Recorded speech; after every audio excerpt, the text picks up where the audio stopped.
We're live. Certainly are. And I am setting up. So bear with me.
No, I'm actually just sort of setting up the room, Union Jack, getting my beer ready.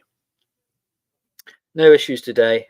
Sorted out my microphone problem I had yesterday. So bear with me, guys. Chat amongst yourselves. I'm here.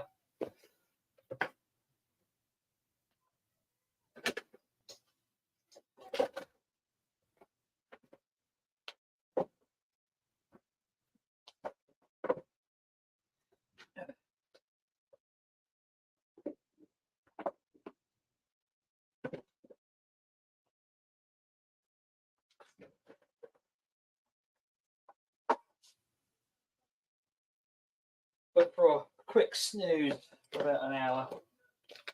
Feeling a little bit tired. Before I know it, the clock is looming. All right, Jimmy, Ollie, SM, how are you doing? Right, one thing's missing. I haven't got a beer. Bear with me.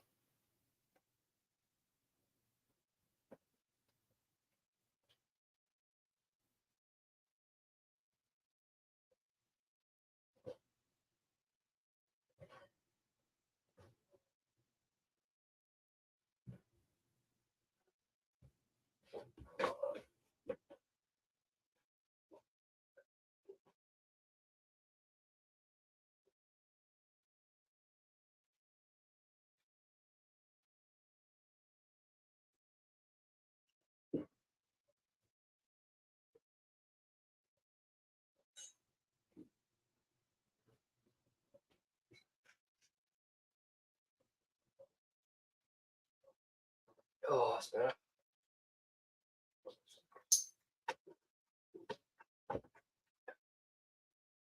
I'm not very punctual, I know. I'm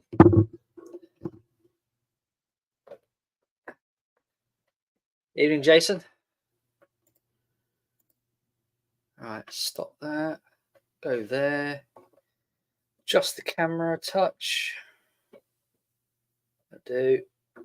About there. Here we are.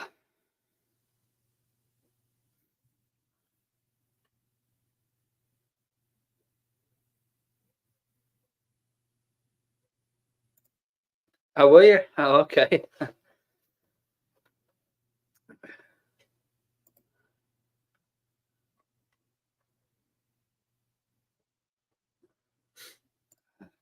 So look. Oh yeah, I just see your messages, Jimmy. Yeah, I'm doing it. I'm here. Just running a bit late. Had a bit of a sleep earlier.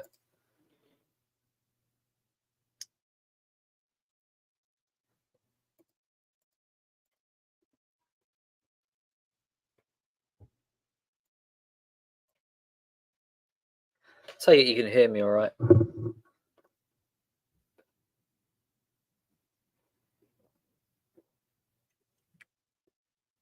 I do like these.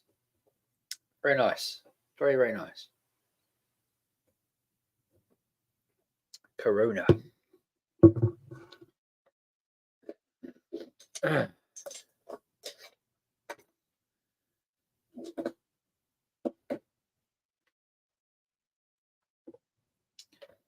So what's been going on today or this week? Well, not a lot really. Not a lot's been going on. Not brought any vinyl. Not brought anything. CDs wise or music wise, I don't think.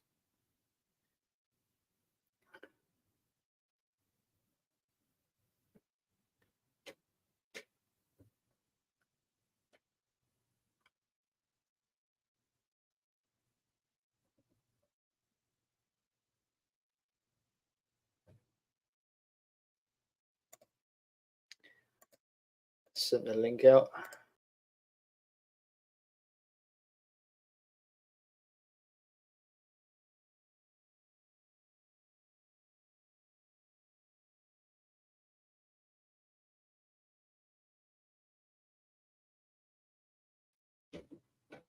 Sorry about that. Pressed the wrong button.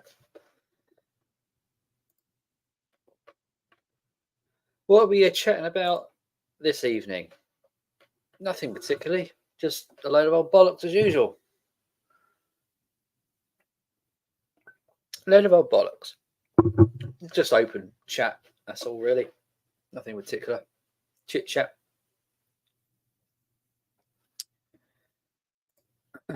CDs have been scarce in the charity shops near me.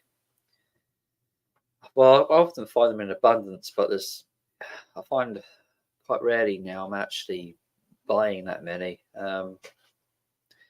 Maybe pick up one or two here and there, but a lot of it's just crap, isn't it?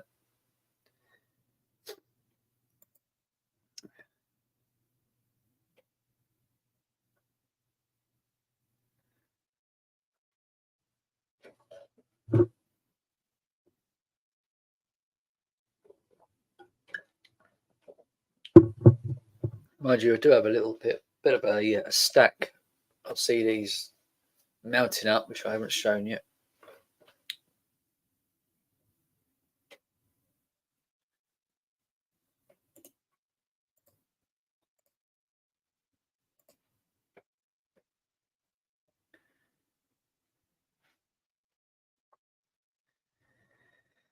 Yeah, boy bands, teeny pop music. Yeah, classical, just pop. Yeah, pop rubbish. You all right, mate? How you doing? Oh, excuse me. Hi, Simon. You all right? Yeah, not too bad. Yourself? Nothing like a good nap, is there? No. I need one every day. It's because of the medication I've been on for years. It just makes me extra tired. So. Yeah. We're not getting any younger, are we? No, I'm approaching 40 this year. Yeah. 40's well in the rearview mirror for me now. Yeah. Yeah. Some days I'm fine, but then some days when I'm working, I just after dinner I've got to sleep for an hour. I mean, I bet you have to be up pretty early most days, don't you? Yeah, pretty much 6 days a week for me. Wake up at the crack of dawn.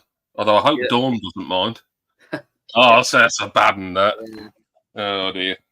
But apparently later in the month, as of the 20th, or where I am, we'll be starting an hour later, and this is pretty much nationally that a lot of post offices will be starting between half an hour to an hour and a half later than normal. Depending where you are, yeah. So, because I think the planes which distribute the mail will be stopping, and pretty much everything will be delivered on road, by lorry. So mail will be arriving later. So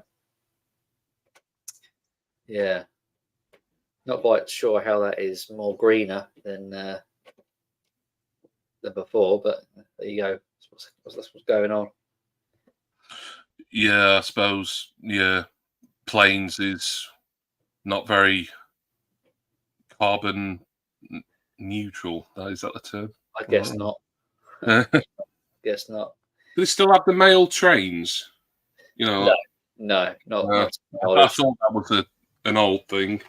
Yeah, they don't have that anymore. Yeah. And of course, we got all these super hubs which are being built. I forgot where they are being built now, but somewhere in the country they're having these super hubs. Yeah, when I'm tracking stuff, I'm waiting for. I sometimes notice that it's sat at there's sometimes a northwest super hub, and there might be a Midlands one as well. I think. Yeah, I think there is one or two of them which are up and down the country. Mm. Hello. Evening.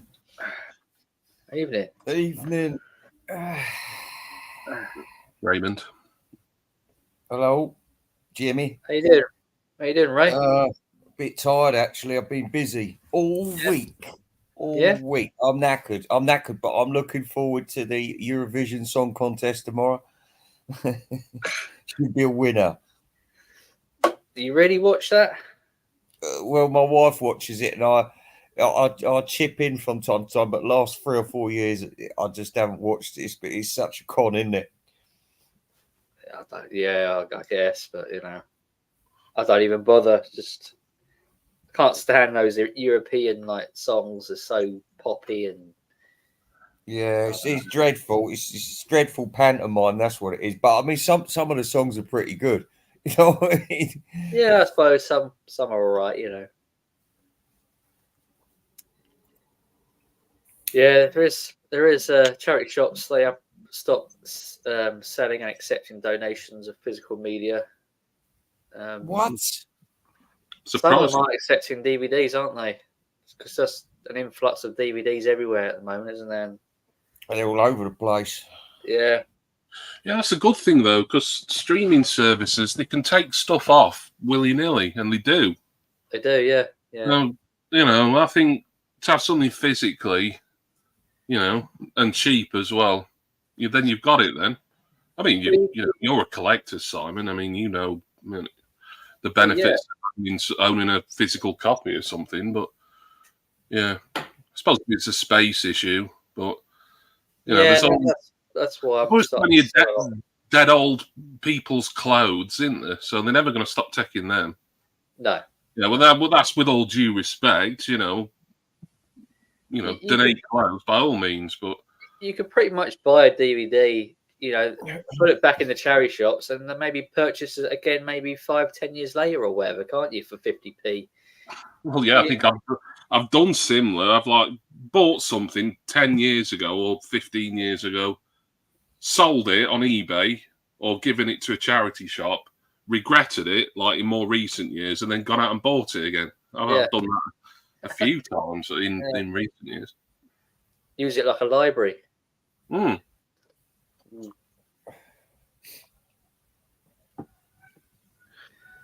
Yeah, I think CDs are particular a crap, aren't they? When you're going through them in charity shops. I don't tend to look at the CDs because I don't collect an awful lot. Like I've only acts that I specifically collect on compact disc, and then I'm looking online really. But I always try and look at the vinyl in charity shops. But I mean that's a lottery in of itself, really. Huh. Yeah, it is. Yeah. Vinyl lottery, yeah. There isn't one this year, by the way, chaps. Because Robert Z's deleted his channel for the millionth time. I wasn't getting involved anyway. You know what? I had no interest in it, but every week on his Kirkham report, TC Kirkham was hyping up this final community lottery. Oh, get involved, get involved. Robert Z wants to do such and such, and like this Z guy is just someone who like he seemed barely interested in his own concept, and apparently he deletes his channel every year, and he's done it again now.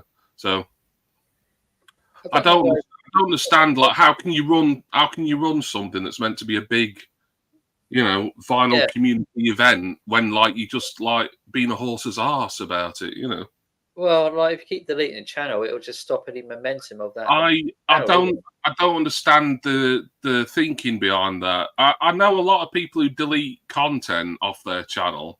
I've got a friend and he's done it a few times, and I don't know quite why. I think it's because like he just goes through phases where he just don't want to do anything to do with YouTube. But his channel still exists. But Robert Z will just like after every vinyl community lottery, apparently, because he's been doing it for a few years now, he'll delete his channel and start up a new one. And it's like, well, how are you supposed to have any growth from that?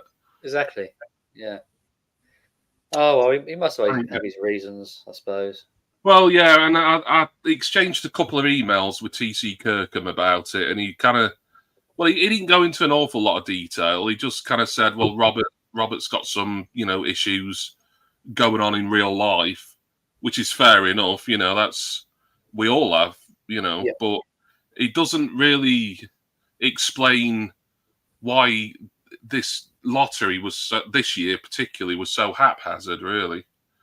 How does it work then? I don't really understand it. A lottery, a vinyl lottery. It was like everyone like there has to be so many volunteers, as in people who will send out stuff to the winner, and then there's got to be so many people who just want to take part, and it was free for as far as I know, as in like being with a chance to win, and then you'd get assigned a number or something. So the concept doesn't seem simple, but there's a raffle then to like a load of VCLT. Yeah, and then you get it from like everyone who's volunteered. So you'd get like if there was 40 people volunteering to send out VCLT, you'd get 40 packages from presumably mostly America, I suppose. But I know Beric Shamaik, who's in this country, he participated in it last year. So it is an international thing, but I wouldn't want to do it because, sending stuff over to America, because it's likely an American would win it. The odds are in their favour. But I don't know. I just thought it was a really rubbish way to run something that potentially could have been for Americans anyway, or even North Americans, Canadians as well. Could have been something that was grew every year, and it's like no one was interested this year.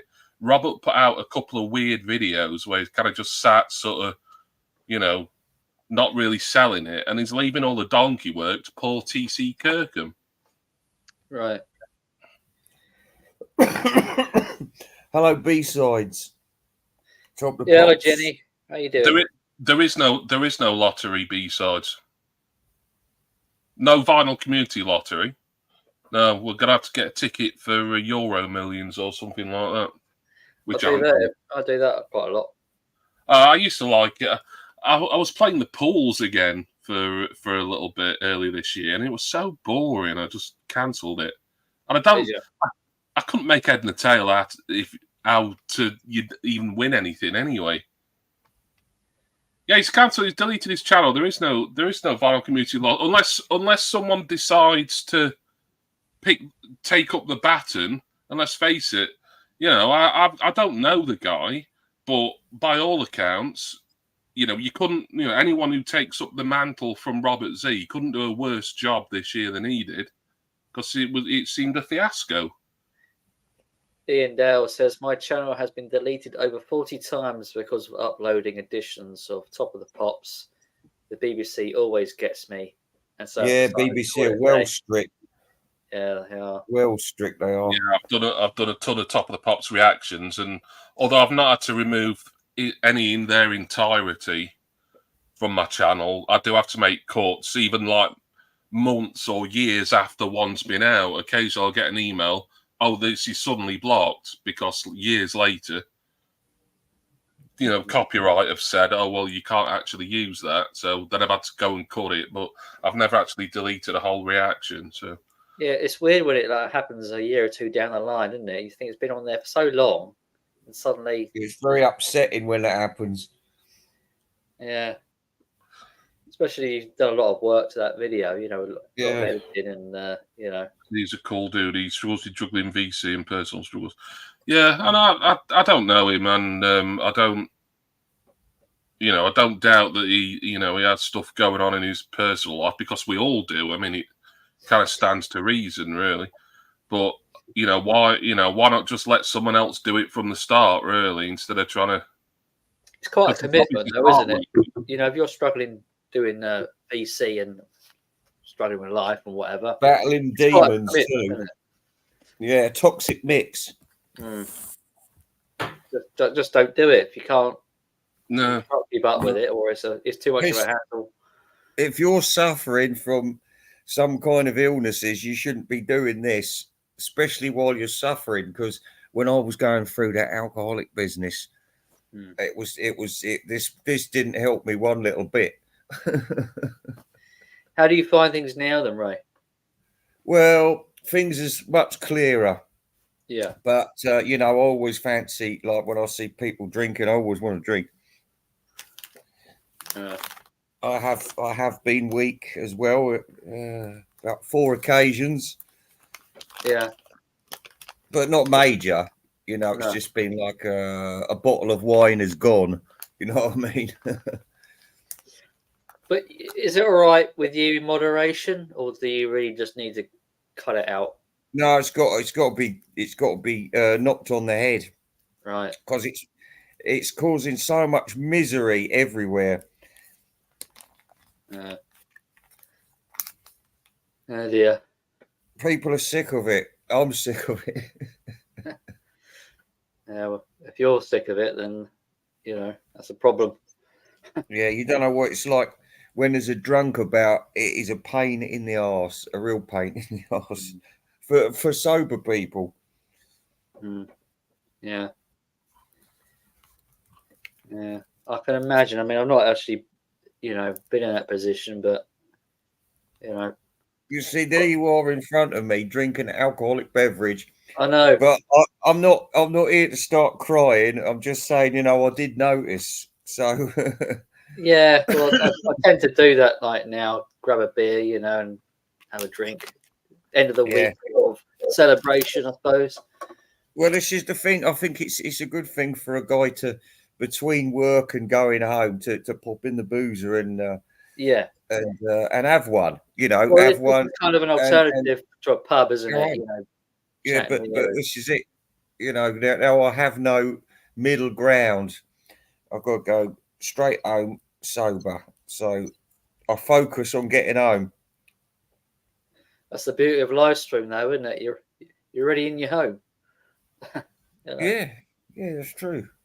That's true. Actually, I'm lying down in bed and I've got these Posturepedic mattresses because my spine's crumbling because of the amount of sex I've done in the past.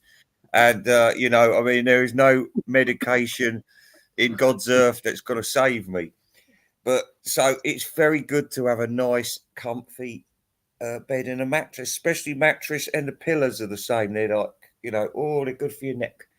So it's very nice. I couldn't be more comfortable. I'd rather be here than sitting down the pub. looking Yeah. at women in short skirts. The safety of your own home. Well, I can't cause too much trouble here. You'd be surprised, actually, but you know, it's less chance of trouble at home with my wife or alone with the cats. Yeah, or the cats. Oh, they're all right. Yeah. Same as usual, really. Scratchy. You got 3 or 4 of them, haven't you? Yeah, 4 of them. 4 of them. Yeah.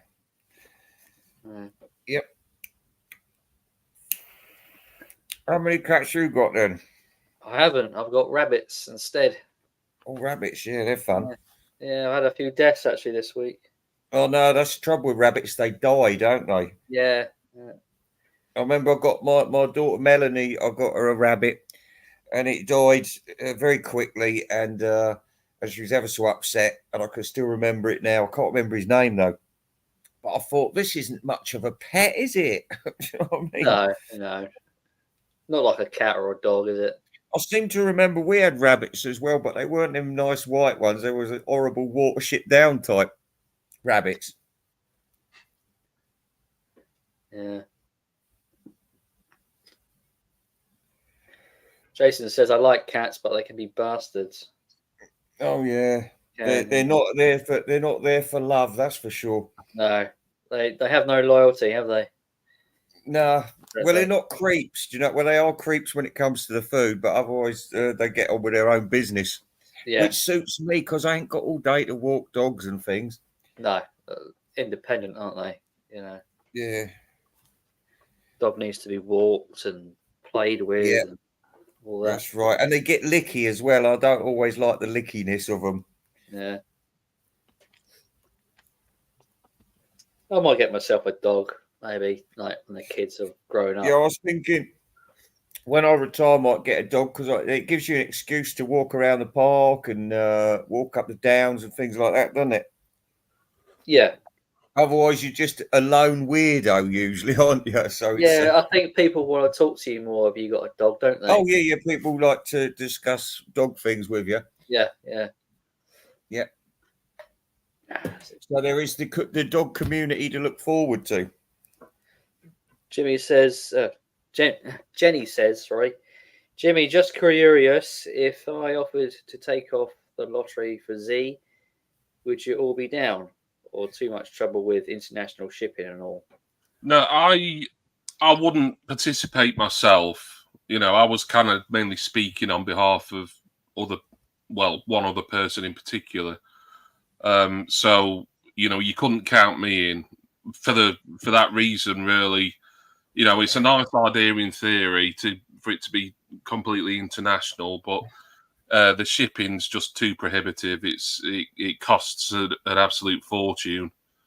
But that's not to say that you shouldn't give it some thought. And if there's enough people, be them American or internationally, who do want to do it, and you can make a good job of it, then give it some thought. By all means, I don't want to discourage you or anyone. So, but for me personally, it's not something. Simply because of the whole shipping to probably America, but it could be a different country who wins. There could be someone from Japan who enters. Like, I can only think of Ricefield, who's in Japan. I know there's others, but that's always a common problem, though, isn't it? When it comes to competitions and auctions, the postage and packaging. If it's in America and it's, they don't seem to be willing to post to the UK, do they, or European? Yeah, I understand it. But, you have to fill out your customs forms for anything in America, and I think it's more expensive for them than it is for us. I think for their end, it might be, yeah. Although worst is like when something gets valued by its proper amount from America, and then you have to pay extra customs afterwards. Yeah, I think it's anything over 15 quid, I think, doesn't it? You have to pay.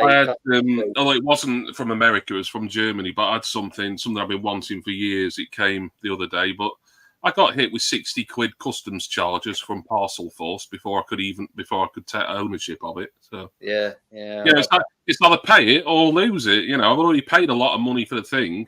but I bought it on eBay. The taxes weren't included in that sale. I think they are sometimes on eBay. Depends. So I got the dreaded letter from Parcel Force. Of course, £12 of it is a Parcel Force admin fee because they need to get their cut, don't they? I remember buying a rare Japanese Sega Dreamcast. It's like a limited edition. This was years and years ago, and I must have paid probably about, I don't know, 500 for it, something like that.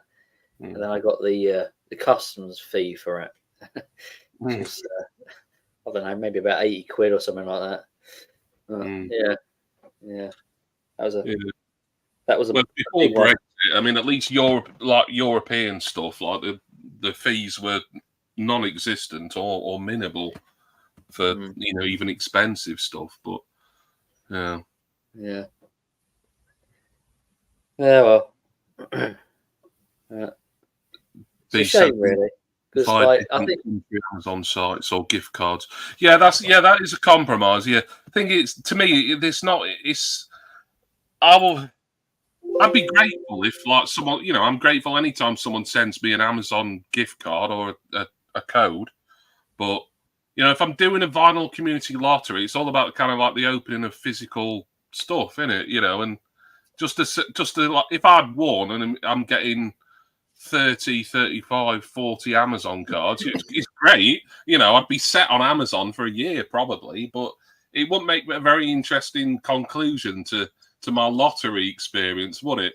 Like, hello, here I am. There's no unboxing. I just got a load of these codes to email.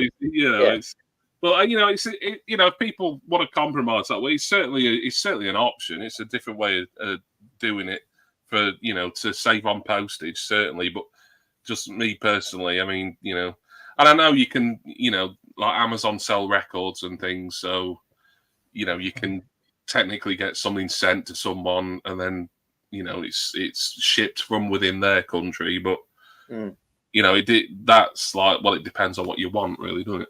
So it's there's pluses and minuses, isn't there? I've had that before and it works quite well, people doing that through Amazon. Although, like, if they're in the States, it's Amazon US, isn't it, which they'll be using.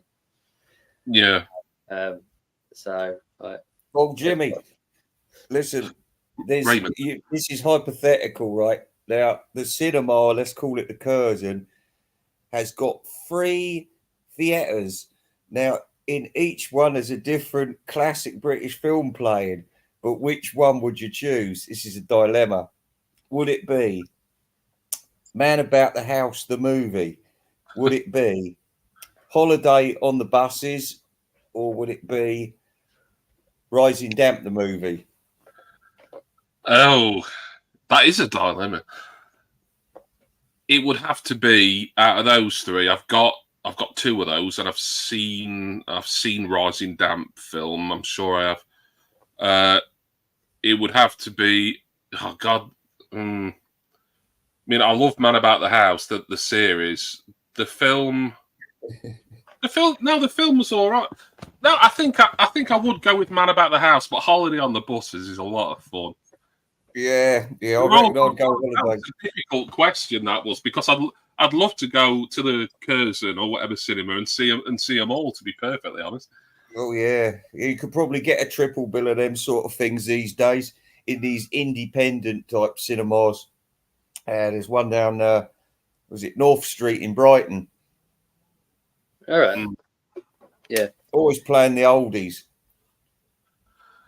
Yeah, but sitcom spin-off movies, they're not really well regarded. They're not thought of as classics in British cinema, are they?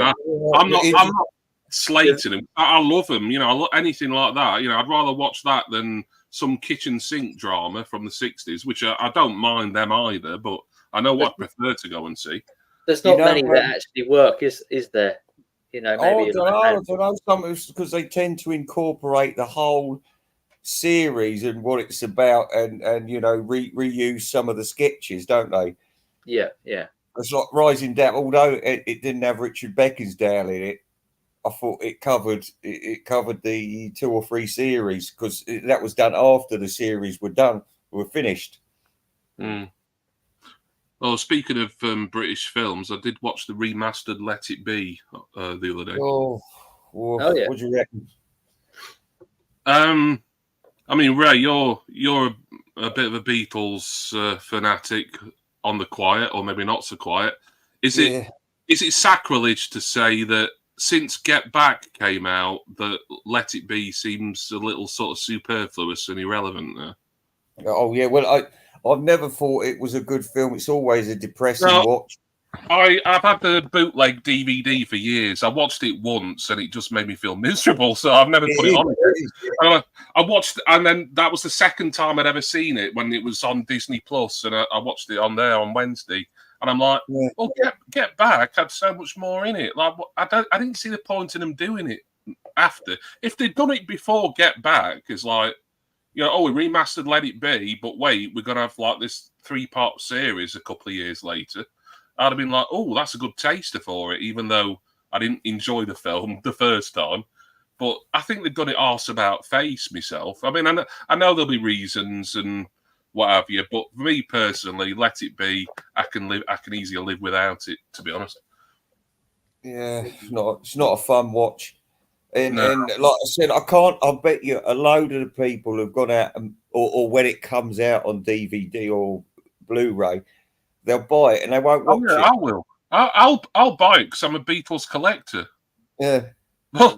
Yeah, I know. You're probably thinking, well, you know, if you don't like it, don't buy it. But I mean, I've already got, like I say it's a bootleg. It's like one of these funny semi-official things that seem to be released sort of early 2000s. I understand because with us, this is when I said in my small review I did about it the other day, was it's got to be out there because it's one of the original films, and I still think they should, even though they've got a speeded up Ringo singing on Act Naturally on Shea Stadium, they should still release Shea Stadium as it was released at the time.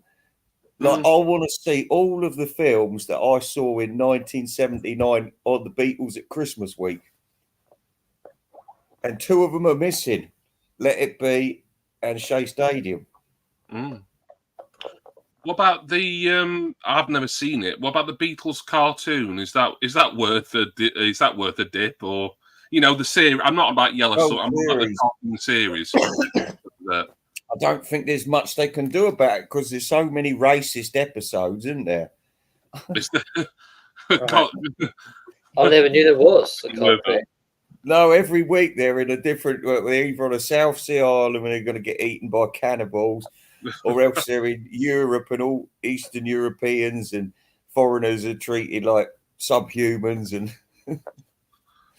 so perhaps we want to cartoon series reissued. Then.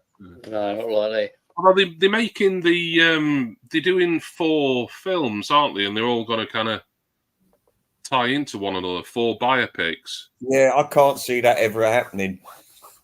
No, don't you think they'll go off the ground? Well, I think it's going to be impossible to make anyway, because who's going to want to watch George Harrison's early years, and you know, as opposed to John or Paul or Ringo's early years in a hospital? I think it's a good idea to do at least one biopic, but the way they were setting that out, like, we're going to follow the early lives of each of these, and then I don't know. If it was it'd be a quadrilogy, I suppose, with 4 of them. But I don't know. I'd rather them kind of split, you know, do like a Lord of the Rings type thing, and like have just sort of like a part 1, late 50s to early 60s. Part 2, early 60s to mid 60s. Part 3, mid 60s to, you know, when I don't think you can encompass any of it in a film. It's like it's just failed miserably with the Elvis thing, and that's been done much better on TV.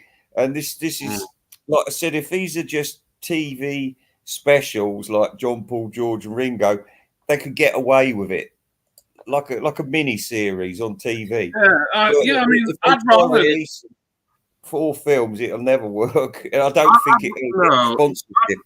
I'd rather see, you know, like a mini series, and then or like a a bunch of series, and then they can really sort of deep dive. I mean, I read, and I think it was the abridged version, because the full version I didn't want to pay for because it was extortionate. But I read the first volume of Mark Lewison's book. Was that late last year? I think it was. And that has so much detail in. And like I say, I think this was the edited version that I was reading. And it still had, kind of like what Paul McCartney had for breakfast on the 3rd of February 1956 kind of thing. Yeah. But it's the way they were describing the project seemed a little bit unusual to me. But I suppose we'll wait. The problem is there's a big danger now that I don't think the average person would really be interested in it.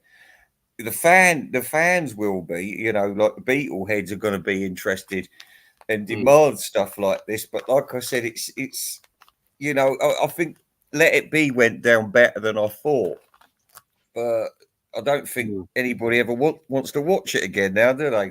I mean, I like I said, that was the second time I'd seen it. I wanted to see it because it was remastered. It had a little sort of mini interview, which was quite awkward between I always forget his name, Double Barrel, who originally directed, and Peter Jackson. Yeah. He's what's his name? Lindsay Hogg, Lindsay Hogg, and it was like a very sort of kind of like stilted, awkward interview between them, and then they went to the film itself, and I was like, I finished it. I was like, well, I'd rather would have watched Get Back again. Oh, here he is. Oh, here he is. All right, fellas, you're right.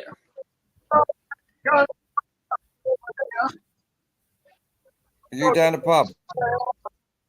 No, he's at a concert. Gig, aren't we? Which think's in a pub. How's it going? You're all good, yeah? Yeah, you in a gay bar, you two.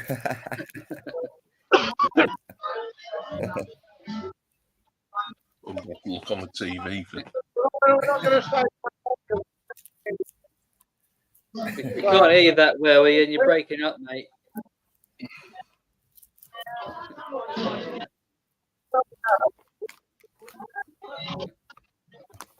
That's fun. No, it's nice to see them there. They look like they're having a good time. Yeah. Yep. I couldn't hear anything. No. You imagine it's pretty loud there, you'd have thought. Oh, It looked like there was a dance floor there. Yeah, the Beatles Anthology is a good DVD box set. I go back to that so many times. I know that's got its issues and it's not perfect, but I do love the Anthology documentary series. I have done since it was on TV, and I was like 15 years old and watched it with my dad. I remember when it was aired. Yeah, and I've got I'll try and watch the DVD box set probably once every couple of years. Because I do really like the Anthology series, but I know that I know there's bits that they could have included in that, and it's missing certain things in it. Well, I don't think it's that honest. I was blown out by it when I first saw it, but you've got to remember they're controlling the entire narrative. Well, yeah. And there's even a personal attack on the police that busted a couple of them at the end, and you think yourself, this is so small-minded, and what they do and don't say about Yoko and all this, and you haven't got the outsider perspective, the historian's perspective on it, which would be far more interesting. Which is why the what's that one called that got McCartney bought? Was it not Beatles Story? The video, the VHS one.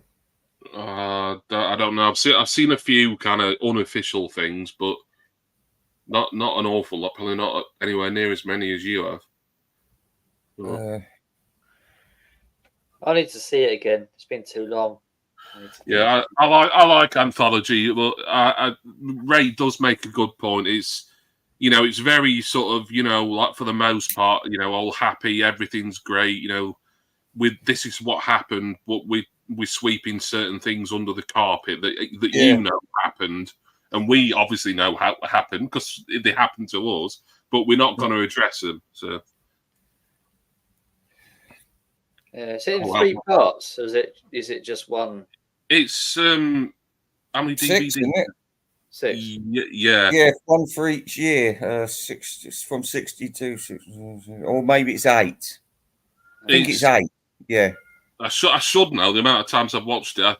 It's either 6 or 8, and then there is a bonus disc in the DVD set, £1.60 in a charity shop for. It's real love. They had a bit of a resurgence, didn't they, for like a brief moment in time, and then it's just like it went. Well, bloody Michael Jackson stopped him getting to Christmas #1, didn't he? Look, say what you like about Free as a Bird, and I know a lot of people think it's shit. I don't. I like it. I like it. Call me some tasteless or whatever. I'm fine with that. But when you stop from getting to #1 by Earth Song by Michael Jackson, an absolute dirge of a song. That I'll give it. You've got to give it a break. I enjoyed it at the time, much more than I did because I was sitting there when they did the premiere of Free as a Bird. They said this is the new Beatles song. And bear in mind that I hadn't got the anthologies or anything at that point. They hadn't been released. No. I'm still thinking there's fully formed Beatles songs out there because I'd seen a list of them, and I just assumed naively that they'd all been recorded and they were sitting there waiting for release. So of course, when and this didn't occur to me till about 5 years after I'd bought all the anthologies, was that this is a complete waste of money. There's not even a handful of good songs on here, really. I mean, when they did that Sessions album that never got released, that would have been an honest release because it had fully formed songs. And there was only about 15 of them, 13, 14, 15 of them. But no, let's rip everybody off with fake songs and George Martin songs and an orchestra without Paul McCartney or string quartet and dreadful live recordings. And you think, God, a really deadpan. What is it? The White Album things and the. And the singing's awful. I know these are demos and things, but you think, I don't want them. I know, they should be out there, but it's a big waste of money. Yeah, big waste of money. And I remember sitting there watching the Free as a Bird, expecting, what is this single going to be? They've put input into it, and I didn't know too much about it, but I sat there and there was all these. I don't know if you watched it as well, but I remember there was all these people like Noel Gallagher saying, I can't wait to see it. I can't wait. Yeah, I was sitting there with my mate and my bird at the time, and we were sitting there. It was all, come on. And then guess what? It was very underwhelming. Very underwhelming. I like it, or I was just getting into the beat. In fact, it was the anthology series, the documentaries mainly, but the albums and the new singles to a lesser extent that got me into the group, really. Final Richie says he likes Anthology 2 is the best of the 3, I think. Yeah, personally. And I do like Real Love as well. There again, it's a John Lennon demo that the Beatles and Jeff Lynne have played over, but I've never really given it a time to listen to it, because it's just apart from the singles which were released, the rest of it just doesn't appeal to me. It's just crap. I hate the album cover. It's so tacky and scruffy. The vinyl now is worth a bit of money, though, isn't it? Yeah. The third one goes for an absolute fortune for some reason. Maybe it was pressed less than the other two, but probably was. But I like the anthology. I'm gonna be sort of like positive about the whole thing, really. But I understand why people have got issues, and I'd take those on board, and I don't disagree, really. Yeah, what's your favourite track on the anthology? I like the version of "And Your Bird Can Sing" that's on Anthology 2. I think that's a better version than the one on the album. I know. It was one of the more interesting moments, wasn't it? It was an interesting moment. Yeah, I've not listened to the albums in a while. Like I say, I do watch the DVDs again, like every couple of years or so. But I will get round to listening to the albums again sooner or later. But yeah, the second Anthology 2 was always my favourite of the three. But it's been so long since I've heard them all. I might listen to them and change my mind. I might like one or three better. I doubt I'd like one any better, to be honest. Had a lot of like interview clips and spoken word stuff on it, didn't it? The first one. Yeah, do you know what? They were going to release that song, What's the New Mary Jane, years ago on a single. So I've been waiting all these years to hear that song, and it's crap. Yeah, Richie likes Anthology 2. I suppose. I don't know. I'm trying to think of a song that I really like on it. Any one of them albums. I suppose I'm going for the first one. Really, it was How Do You Do It? Because I'd wanted to hear that one for years as well. Yeah. There wasn't much punch to it, but I didn't mind it. No, I mean, the Jerry and the Pacemakers one, which is obviously the one everyone knows, is better. Although I still, it's not really to my taste anyway. But I can see why the Beatles, they were sort of reluctant with that, weren't they? Mainly because they've not written it. I rather like watching the Ed Sullivan shows, which they did. It was a right grumpy kid, weren't he, Ed Sullivan? Was he? Yeah. He was like, it always reminded me of like a sort of stern head teacher, but with like an American accent. Apparently he'd tell you, and when they were going live on TV, he'd be like telling his audience off if they're making too much noise. Like, Did he? Yeah. Apparently, So I've read about him. He was a bit of a stickler, was Mr. Sullivan, by all accounts. Oh, I didn't know that. Yeah.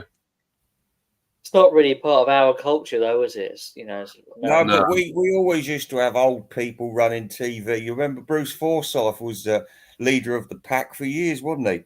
Did we ever question his right to be on TV, except when he started singing and missing out the words and things? I don't know. I questioned Slingers Day when I watched it. I thought, bloody hell, Bruce, is this what you've come to in the 80s? That was bad. Yeah. Well, I'll watch nearly any sort of crap sitcom and find something to enjoy about it, but I struggled with Slingers Day. I really did. Listen, you remember TV? I don't know, actually, you're not that old, are you? But The Feathered Serpent from the 70s. No. I was talking about it on YouTube. I thought, oh, yes, I remember this with Pat Troughton. It was set in ancient Aztec culture. You see, we had some good stuff in when I was growing up as a kid, even though the props are a little bit cheap. Classic series, check it out. Yeah, that's it. Back to Anthology.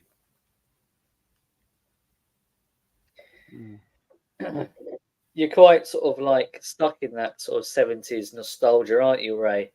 Cartoons and things like that. Not really. No. I just, I'm flashing back a lot these days. I'm getting reflective. I see it in a few of your videos, when you go like for those sort of old cartoons and things.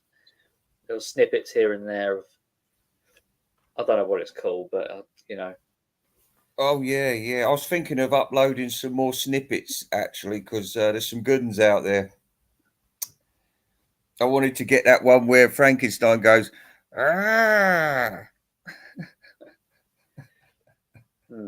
It's not public awareness, isn't it? Pumping vinyl to do it. You can fill in. There's a resemblance.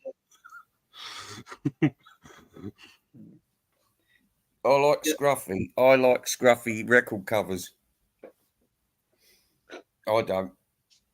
I hate the Beatles logo being on everything. Do you think they should just cut that off? Cut it off, because it was. Do you know what? It first appeared on a Beatles album as on the Beatles box in 1980. Did you know that? I know it was quite like a later creation, if you will. Yeah. I didn't know it was as late as 80. I thought it might have been like early or mid 70s when they started bringing stuff with that logo on. But you know what, Jimmy? I think it it tightens up the control of artistic album covers we can have. If they keep using that logo, you can't get proper album art, can you? Well, yeah, I suppose. I mean, when Freedom isn't there to put the Beatles in any font, is it? No, I mean, originally it was like there was no logo. I mean, Ringo had. Even then, I might be remembering like stuff that is actually false, like maybe sort of like a Mandela effect type thing. But didn't Ringo have sort of a similar logo for a time on his drum kit? Oh yeah, he had the Beatles logo on his drum. That was it. Yeah. Mm. Oh, and as for I didn't know Ringo, if that was like a variation on it or like something that looked similar. I don't know. I don't know. well, because it's been so long since I've checked out the actual Beatlemania days of the Beatles, I can't even remember. Mm. Didn't he have a different drum skin for Magical Mystery Tour? Oh, Like a psychedelic one or something? yes. Yeah, it was. It was like a multicolored thing, wasn't it? Yeah, it could be Mandela effect, though. You know what I mean? I could be imagining it. No, I think I think you're right there. I mean, it'd be easy to kind of remember it that way, just because there are all the colours in Magical Mystery Tour. Yeah, I've got all the films on Blu-ray. You know, from Hard Day's Night to Yellow Submarine. Yellow Submarine's my least favourite out of all those. Oh, that's harsh, because I know. I think it's about the best one. Because if you think about it, you can't really watch Help anymore because it's so racist. Hard Day's Night is a charming film, but the black and white's not for everyone.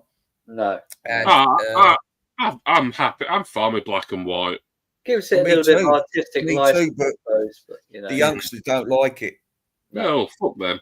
I know, but this is the thing. This is trying to get the youngsters, and this is a losing battle because you can't get the youngsters on board because the music's so different to what the kids get these days. Well, would it be worth remastering Hard Day's Night again but like colorizing it?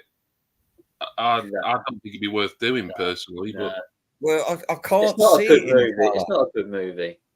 No, exactly. So what's the compromise then? If if it's fine as it is in black and white, but the kids don't want it in black and white, then what do you do? Well, you've got to think of the kids and the shekels. Mm. But I don't think the demand would be there for the kids. Ain't going to want it until they've seen it in colour, are they? No. It's irrelevant. So you've got to put it in front of the kids, and they'll say, "Look at that cronky old helicopter at the end," and then that'll be the end of it. And railway stations don't look like this anymore. I mean, the kids will be watching it and they'll be thinking, "What's that old man doing in it?" You know, like it's a bit ridiculous, isn't it? Yeah, he saves the show, I think. You think so? There's a question here from your Ray. Anyway, pretty wooden. Ian says, "What's your favourite TV drama series, Ray?" Oh, hang on, let me think. TV drama series. Well, I like that one about Jimmy Savile. That was good. It was that. I enjoyed that with Steve Coogan. Yeah. Difficult role to play, I think, that one. What was it called? I didn't think he'd pull it off as well as he did, to be honest. But he played him. He was great. Yeah. It was funny. It's funny, funny watching that, actually. Not funny, but it was. It was good. That I need to watch that again. Yeah. And what else? What else have I been watching in recent times? TV series. Oh, I like Wolf Hall. That was good. It's set in the Tudor times. Thomas Cromwell and all that. Good series. Although they're doing a second series and they're casting a black woman in it for some reason. I don't know why.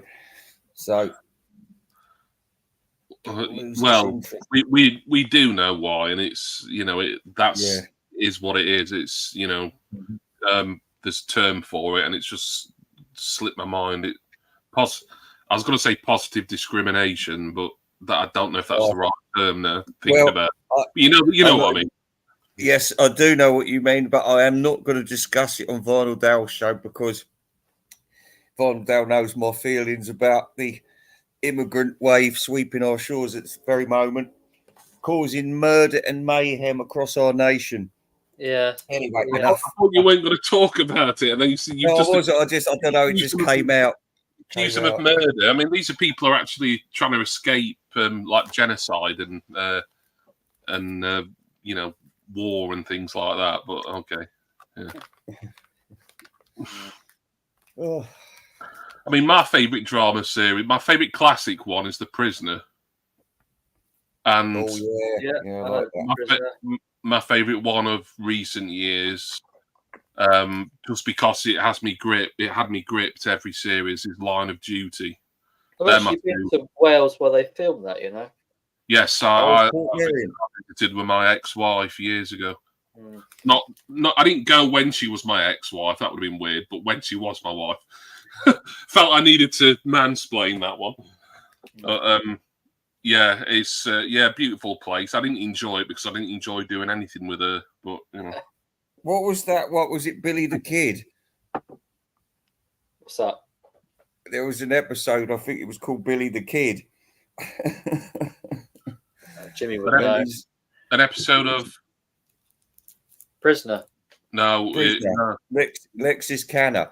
Yeah, you're thinking of the episode Living in Harmony. It was a Western for the most part, yeah, albeit one hallucinogenic, set up to be a fake Western type thing. Yeah. But it wasn't called Billy the Kid, it was Living in Harmony. Oh right, yeah. That was the third to last episode, I think. Or third or fourth to last. I had the Agnosti box set, and I had that. I've had so many Prisoner box set. I've got the 40th anniversary Blu-ray edition with the production notes book now, but before that, I've had the Agostini set with the magazines that came. I had a different DVD set. I think I had most of the videos prior to that.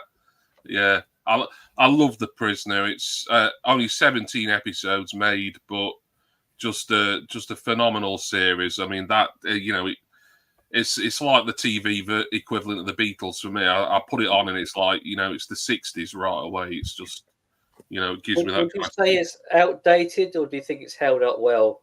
I think it's held. I think The Prisoner's held up fine because it's something that when you watch it, you realise, well, this could have really been set at any time anyway. Because they were trying to do a few things futuristic, like they were having cordless phones in it years before cordless phones were even a thing. And, like big video screens and, that kind of CCTV monitoring that wasn't really commonplace until sort of the 1980s. So, yeah, I think it's for something that's like over 50 years old, now God, nearly 60 years, really. It's aged pretty well for me personally. Right. It was done in the 70s, wasn't it? So like no, it was 67, and then it finished early 68. Yeah. Okay. Them bones gonna walk around. Yeah, I mean, Fallout was. I mean, everyone always complains about the final episode. I mean, how it ended, but how was Patrick McGowan supposed to end it? Exactly. Like no matter how he'd written that, someone was going to get pissed off, weren't they? He could have written anything, and he would have got some complaints along the way. He had to end it somehow. It could have finished like James Bond, Dr. No, where, with the help of outsiders, police and whatnot, regular forces, and him going up to number one's office and shooting him, and then walking away through the dusty ruins. That's how it should have ended, not the weird ending that we had. Yeah, but even your suggestion, it would have that would have encountered a ton of complaints. It's the show, like you couldn't have ended it to any satisfaction for a majority of people. It's, you know, someone would always have a bone to pick with it, wouldn't they? Well, do you know what? I started getting a little bit sick of. Now he's going to try and escape, and that bubble's going to come and get him again. Mm. So it was like, oh, it's always going to happen to him every episode forever. Yeah, but to be fair, I think about halfway through, I'd say from about Hammering to Anvil onwards, he kind of stops really sort of making any concerted effort to escape himself, and he just kind of starts to just Live sort the of life. try and undermine the powers that be. Yeah. You know, while he's there, and you know, then he's biding his time, and then if he can undermine them enough, undermine the regime, then you know he might get another opportunity to listen. Here's where I think the first episode is terrible. Chimes of Big Ben, because that was the second one. That Arrival was the first one. Oh right, okay, yeah. The Chimes of Big Ben, though, it's like, oh my god, what you know, this is what it's going to be like, because I thought he's escaped. He's done this, he's done that. Every time I thought he's out, and then they say, "Oh, you're back in here," and I thought every week it's going to be the same. He's going to not really be escaping. Yeah. It was. Yeah, I like that. I like all the episodes. I mean, Dance of the Dead I find a bit hard going. And you know, there's one or two that are kind of a little bit lightweight, but generally, I love them all. I'll never miss what if I'm watching the series. I'll watch it all from 1 to 17. What's that one where they're at Beachy Head Lighthouse? Oh, Girl Who Was Deaf. That yes, yeah, I love that. Yeah, and it's very throwaway that, but yeah, I love that because it's like there again. It's just you know, I love it. She's got false eyelashes about 10 miles long. Yeah. Yeah. I don't know if you've ever watched any of it, Simon, but it's a big recommendation. And there's only 17 episodes, but they're about 50 minutes each, so it's easy to kind of, you know, get done really pretty quickly. But it was on BritBox. I'm assuming it probably still is. If I had a spare DVD box set, I'd send it to you, mate. So my best friend, I converted him to being a Prisoner fan back when we were both in his late teens, and he loved it. You know, as soon as I lent him all my videos. I always like to convert people into being Prisoner fans because for me, it's of all the classic stuff that came out. You know, you can keep your Doctor Who's and your Z cars and everything. The Prisoner is the best of the classics and always will be. Listen, you've got Richard Griffiths. Is it Richard Griffiths? Not Richard Griffiths, the other one, Kenneth Griffiths. Kenneth Griffiths, yeah, I like him. If you're going to watch one, I suggest The Girl Who Was Deaf, because I think that sort of, it's one you can just sort of get into. And I agree. It's like a you can watch that as like a standalone thing, and you can enjoy it for what it is without having needed to watch anything that came before it. Yeah. Otherwise, you might enter into an episode which you think, what the fuck's going on here? Yeah. Which could very easily happen. Yeah, but I mean, my personal thing would be like just start at Arrival, start at episode 1, and then just, you know, work your way through, because it is, you know, there's some interesting ideas, you know, there's no need, because at the beginning of every episode it shows you him getting knocked out and taken away to Special Island, plus who are you, who am I, sort of thing. So it's all taken care of episode 1 in the beginning. You lean towards more of the classical like dramas, don't you, Jimmy? Yeah. I mean, you know, I like another one that I like. I mean, it was from sort of 10 years later, but I like the Alec Guinness, George Smiley series, Tinker Tailor Soldier Spy. Yeah. Great. Smiley's People. In fact, I nearly bought the soundtrack to that on vinyl because Amazon is selling it for like $10 at the moment. And even though I don't remember the music being particularly great, it's like, well, I love the series, you know, and the album's like $10 on, I don't know, blue vinyl or something like that. So I might pick that up at some point if it's still around $10. But I love. I mean, I'm a big sitcom guy. I love sitcoms from the 70s and 80s. Drama, to a large extent. Harry's Game is one of my favourites. Saw that the other night. Classic. Brilliant Harry's Game in it. It's for the 80s. I think that's for the 80s lot. Harry's Game. I watched it again recently, and I'm just riveted from the opening seconds. It's got me throughout. Yeah, I love it. That is so good.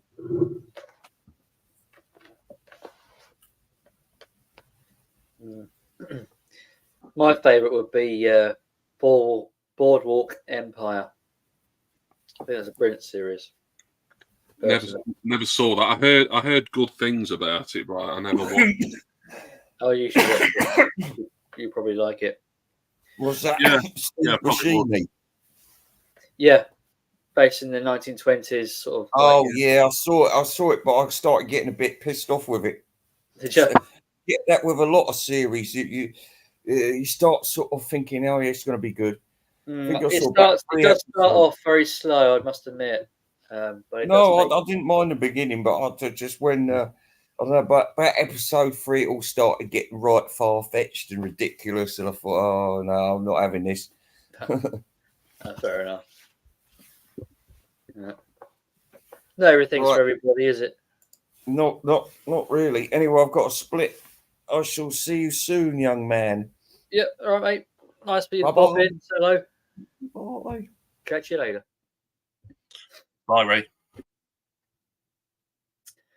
Yeah, I think it's a fantastic series, Boardwalk Empire.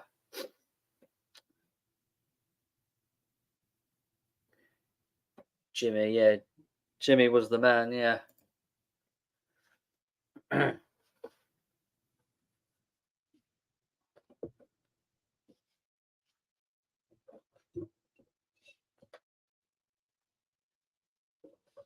Yeah, did you ever watch any of Line of Duty, Simon?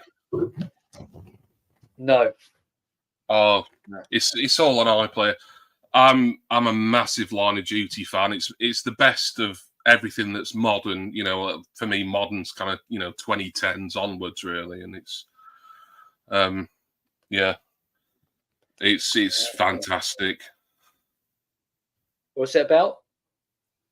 Well, it's about the anti-corruption unit within the police, and they're basically just rooting out bent coppers and things like that. But but there's this long-running arc about kind of like who's at the head of this major crime network, and whether he's a high-ranking police officer or not.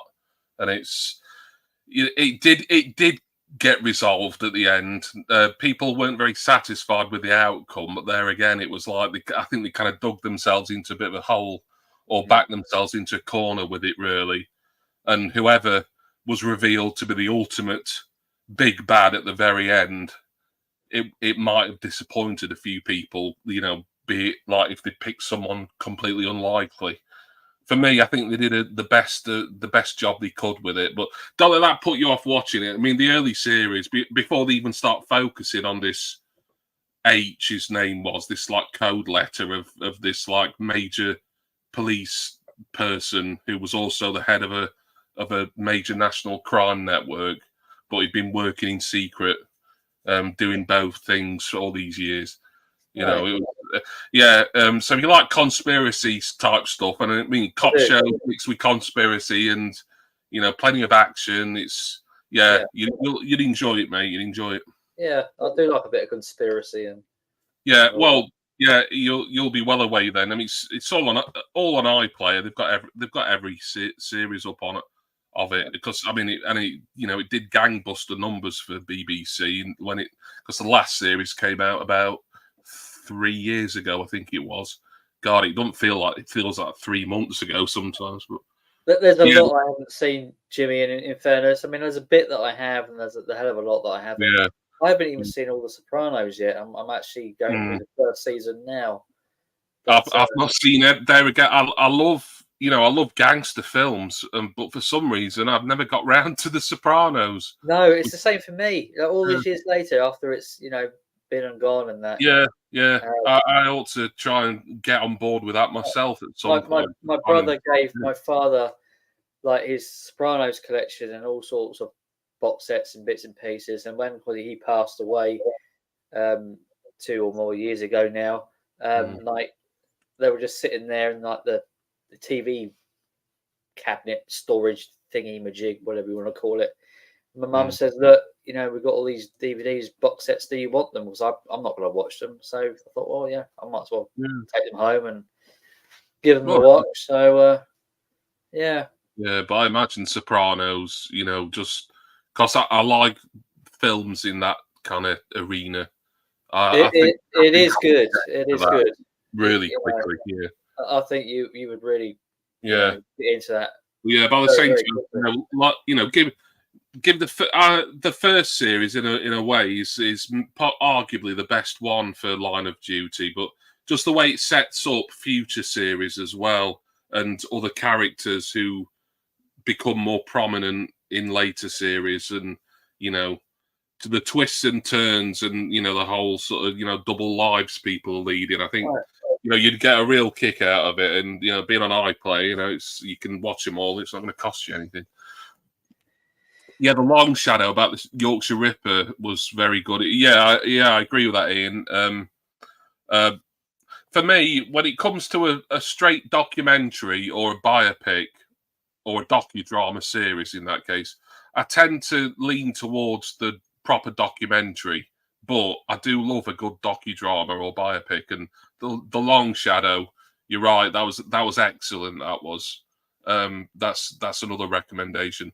But yeah, for anything modern, I've got to say Line of Duty is my favourite. Prisoner, 60s, Harry's Game, although it's only a 3-parter, so you can watch it and I do it in an evening. The 80s, Harry's Game, and modern day Line of Duty. They're my 3 kind of, big recommendations, really. I've got a whole box set of Breaking Bad to go through as well. I love Breaking Bad. I wasn't even counting the American stuff, but yeah, and that's my favourite American drama. That Breaking Bad. Yeah. I didn't even count any American stuff yet. I mean, I know you've mentioned Sopranos and Boardwalk Empire, but for me, I was just sort of sticking to like British recommendations. But yeah, Breaking Bad is phenomenal. Yeah, and Better Call Saul, the prequel, is also, I would say, just as good, to be honest, for the most part. Right. There's so much, isn't there? I think Yeah, there's so much. I mean, there's stuff out there. I'm certain, I probably have barely or never even heard of it, but I know there's stuff out there that I would absolutely love. Once I get exposed to it, it's like, oh right, okay, I'll watch that, and then it'll become one of my favorite things because there's so much out there that's absolute quality. With Game of Thrones as well, which I haven't even looked into yet. I need to sort of start, grabbing those box sets. I mean, they're quite common now, aren't they? Like in charity shops now, these box sets, aren't they? Yeah, they can be. Yeah. Next to nothing, I might grab a couple of those. Yeah. Yeah, Breaking Bad is. Did you say you'd watched some of it, but you hadn't finished it yet? No, I've only watched like a few episodes, not many. Yeah, but, I think for a lot of people, they say it doesn't really get going properly till at least season 2, if not season 3. For me, I like season 1 of it because it feels more like a comedy drama in a lot of ways. Yeah. But it does get a lot more serious as time goes on. You have to invest a lot of your time into these series, don't you? And sometimes when I'm watching 1 or 2 episodes, I might just flick onto something else, just completely forget about what I watched before and move on to something else, and then not bother at all, and then go back to it maybe a year or 2 later and end up watching the first episode again because I've forgotten it, Yeah. I mean, I rewatch stuff a lot, but I rewatch the stuff that I know I love. Even I know what's going to happen. I've watched Breaking Bad numerous times. I've watched Line of Duty numerous times. I've watched The Prisoner, God knows how many times. So I know, like if I had a better memory, I should be able to quote every episode. Really, I've seen them all that often. But That's another problem. I enjoy something so much. For me, it's like music. If like there's an album I really love, I want to keep listening to that album, even though I know I've got a load of other albums that I've not heard yet, but I'm putting them on the back burner. You know, it's the same with telly, and I suppose film in to an extent as well. I'll keep going back to the stuff that I really, really like and really enjoy, and then that means I've got even less time for the discovering potentially other great stuff. Yeah, because you're rewatching what you watched before. Yeah, you can't necessarily rewatch it straight after you've seen it. You need a bit of time and distance, don't you? Well, yeah, exactly. Yeah, I mean, not forget about it, but just think, I really need to rewatch that, and because I enjoyed it that much. I think actually the only thing that I remember rewatching right after it finished was the last series of Line of Duty, because I was worried, even though I made sure like I was when it was on the actual TV, it was having its premiere every Sunday or whatever night it was. I made sure I put Do Not Disturb on my phone and everything, and made sure I didn't look at social media, or I just concentrated on it. And even after that, like 6 or 7 episodes every week, at the end of it, I'm like, I'm worried I've missed something here. I'm gonna have to go back and rewatch this. But I do love the series, so it was, I did want to, I was looking forward to seeing it again, right? But I think that's the one time I can remember watching something as soon as I'd watched it the first time. Yeah. Yeah, you need a bit. I want a break, but I'll break it. It's like Only Fools and Horses. I like to watch all of them every year. Yeah, like around Christmas, preferably. But once I've finished the final one, I don't think I want to go back to the first episode. I want to go back to Big Brother Series 1 now, right away. It's like no, it's like we'll do it again 11 months or whenever. That'll be it. Well, Bottom, don't you? The series. But every year, like my brother always watches the Christmas episode on Christmas Day. Mm. Big, and of course there's a Halloween one as well, isn't there? And I think And he always watches those particular episodes on that time every year. Yeah, I can understand I've never thought about that. I've never sort of considered doing that. It's a slightly different way for me, because I don't sort of pick and choose episodes particularly like that. If I like a series, even though I will have favourite episodes of anything really, but I will watch them all in order generally. I won't tend to pick and choose, but I do get why people do that when it's like a sort of Christmas thing. You want to watch it at Christmas. Yeah.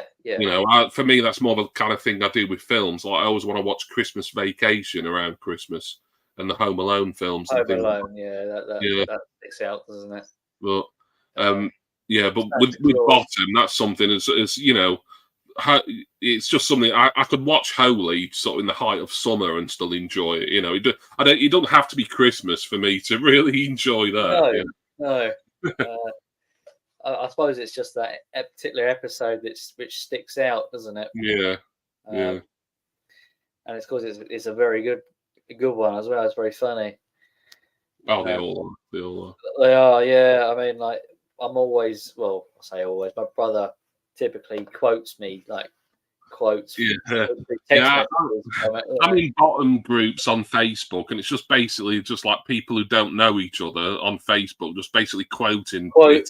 Yeah, all the time. It never gets old. It's just because you read the quote, and you can picture Rick Mail or Aid Edmondson in your head right away. You hear their voice in your head when you're reading it. It's great, Yeah. It's that sort of thing. It's just instantly quotable. Bottom. It's possibly the most quotable sitcom I think there's ever been. It is. It is, isn't it? It's It's it just sticks in the memory, doesn't it? Even facial expressions and sort of where they were in the room and little details, you can sort of recall them right away as soon as you read one line of script. It's just burnt in the brain, isn't it?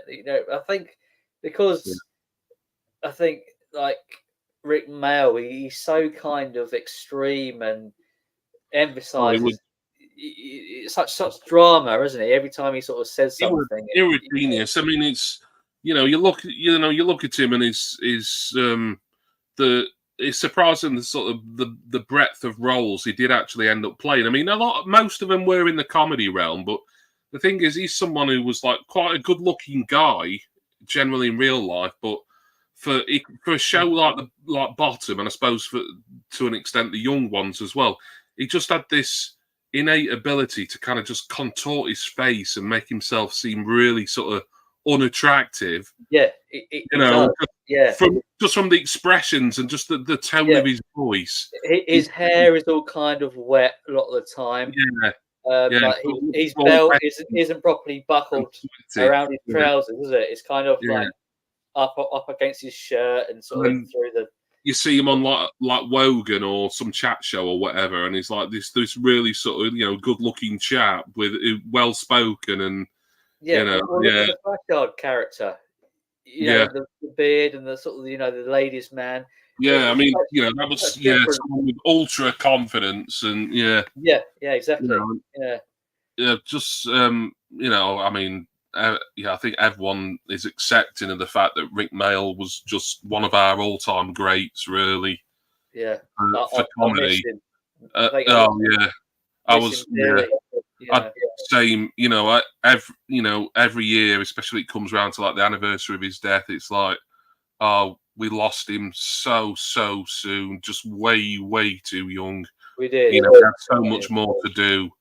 Yeah. And then on top of an already brilliant body of work, the New Statesman, he was great in that. There again, that was something else. Alan Bastard, he managed to make that character kind of grotesque and unlikable, but still funny. Brilliant comedy actor, Rick Mayall. Anything he's in, his presence just lifts it, really. It does, yeah. He's the star of the show, isn't he? Like wherever he's in, he's just on another level, isn't he? Yeah, I remember him being in an episode of The Bill years ago. Was he in The Bill? He guested in The Bill. It was about, I want to say about sort of late. No, it might have been early 90s, actually. It was probably in the midst of when he was doing Bottom, to be honest, I think. Yeah, because I know in the late 90s he'd had that quad bike accident, so he did need to take a bit of time off, but he did eventually go back out on the road with Bottom live, didn't he? Yeah, because like Ollie Perry says, the Hooligans Island live show was fantastic. The live show, I like the live shows. For me, it's like, they're probably loads better when you're there rather than when you're watching them on telly. A lot of people who mention the live shows, I had this at work actually today, someone mentioned about the live shows, how great they are, but I just don't.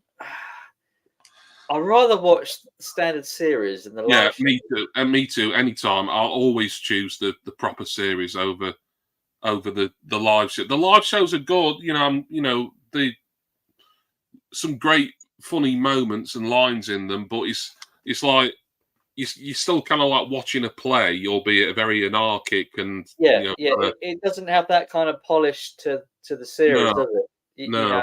And a lot of the time, Rick or whoever forget their lines and they fuck up and they're I mean that's always fun. Yeah. It was 97, but later than I thought. Then, 90. So that was probably about a year or so before he had his accident, and it was in The Bill. Yeah, because it always makes me smile when he has that line in an episode of Bottom where he shouts down to a policeman who you can't see, "Oh, no wonder people make programs like The Bill to take the piss out of you." And then a few years later, he was in The Bill. Just a nice thing there. Have you seen that video which is circling like YouTube where he talks to the camera and he says, by the time you're watching this, I could be dead, and he just says all this kind of weird stuff, and some things ring true. It was really kind of weird. I may have seen that some years ago. It's ringing a bell, yeah. Yeah, it's just someone stuck the camera on him, I guess during like middle of filming something, and just come out with this kind of spill, and it was really weird what he said, and then he was saying it like full of confidence. There was no mincing of words or anything. He just came out with this stuff. Yeah. Mm. Yeah. Strange, but Yes, highly missed. He'll. God, yeah, to say the least. Just I just think they're on the verge of making another bottom as well. I think. Well, that's the killer blow, isn't it? I mean, I think what year was it when they were first talking about it? It's like 2011 or 2012. I think by all accounts, it feels like we've talked about this before, like when we did the sitcom thing. But by all accounts, this new series of Bottom, which I think was going to be called Hooligans Island, which, as you know, was also the name of a stage show. Right. It had been written, at least the pilot, if not the entire series. And then Aid Edmondson kind of just sort of, for whatever reasons only known to him and maybe a few select others, changed his mind. He said, no, I don't want to do it. Whether that was because the scripts weren't up to scratch or whether he just thought, now we're too old for this, or... Well, it was going to be based in a retirement home, wasn't it? Yeah, which I always felt at that point, well, they're going to be a little bit young to be. I mean, I know they could get made up to look older than what they would be. Yeah, they would have been too young to... they were... Let's face it, when it's Mail and Edmondson, I think whatever it was, they would have made it work. But it's a shame. And I did resent Edmondson for quite a while after that. It's like, because he was the one who suddenly said, no, I don't want to do that.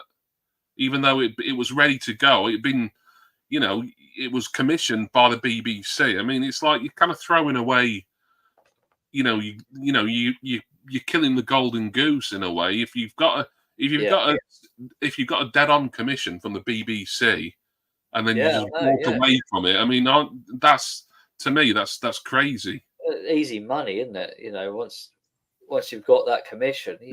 But I look back now in hindsight, and I try and see it from Aid's point of view, and I still wish it had been made, obviously, just so that we would have had that extra thing in the Bottom canon. The Mail Edmonds canon. Really, I doubt it probably would have been as good as. No, I mean, it probably wouldn't have been quite as physical. No, I would have liked to have seen it. Yeah, it's like for more than curiosity's sake, because they could do stuff with those characters in different settings. And the example I'm thinking of is, of course, Guest House Paradiso, the film. Yeah. Okay, it's not perfect, the film, but generally, as a Bottom movie would go, set it in a hotel, a really horrible place with horrible people there, like Richard. They had to change the surnames for some. I don't know if that was a legal thing. Thwaite, wasn't it? It wasn't Richard and Eddie Hitler. It was Eddie, some African name, and Richard Twat. The name's Thwaite. Yeah, but it was the Bottom film. It was like the continuation of Bottom. It was those characters, but for legal reasons, presumably, they had to have different surnames. And it was a fun film without being good moments in it, didn't it? Like Eddie when he's driving the motorcycle. Yeah. So that, and I think to a lesser extent, the live shows prove that you can take the characters out of that grotty flat in Hammersmith and put them elsewhere. Like a desert island is the obvious one I'm thinking of for Hooligans Island.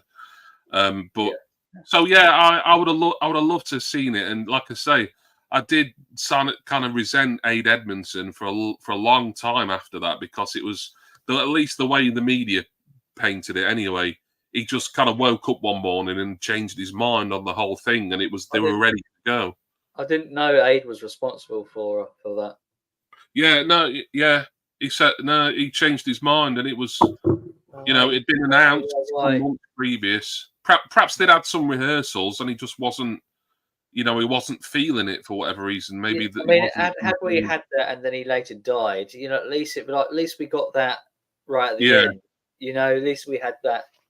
For us Bottom fans. Yeah. But if those scripts are out there, because I know there is definitely at least a pilot script for it. They might, and there's probably more. I think I don't know for certain, but I think they've got the whole 6-episode series written. They were that close to just getting it done, just going on and filming it. Yeah. you know, I'd love to just read those scripts, you know, just see what they would have been like, 'cause, you know, Yeah. yeah. Who wrote them? Do you know? It would have been Aid who wrote It would have been Ben them Elton. both together, because they wrote Bottom together. Filthy Rich and Cat Flap. I don't think Aid wrote. He might have wrote in that, but it was co-written with Rick Mail and Ben Elton. Yeah. And then Young Ones was obviously Ben Elton, Rick Mail, and Lisa Mayer. It was Rick Mail's girlfriend at the time. I tried to see whether the music is available on anything. I can't find it anywhere. They set up a little jazz band, didn't they? Yeah, yeah.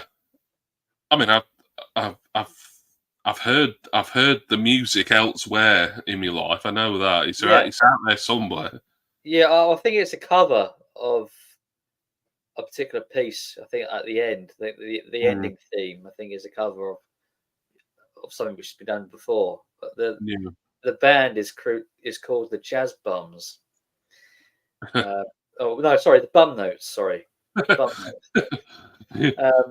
But and there was sort of consistent of I think it was Aid, and I think maybe like certain people who were involved in the series who were part of it.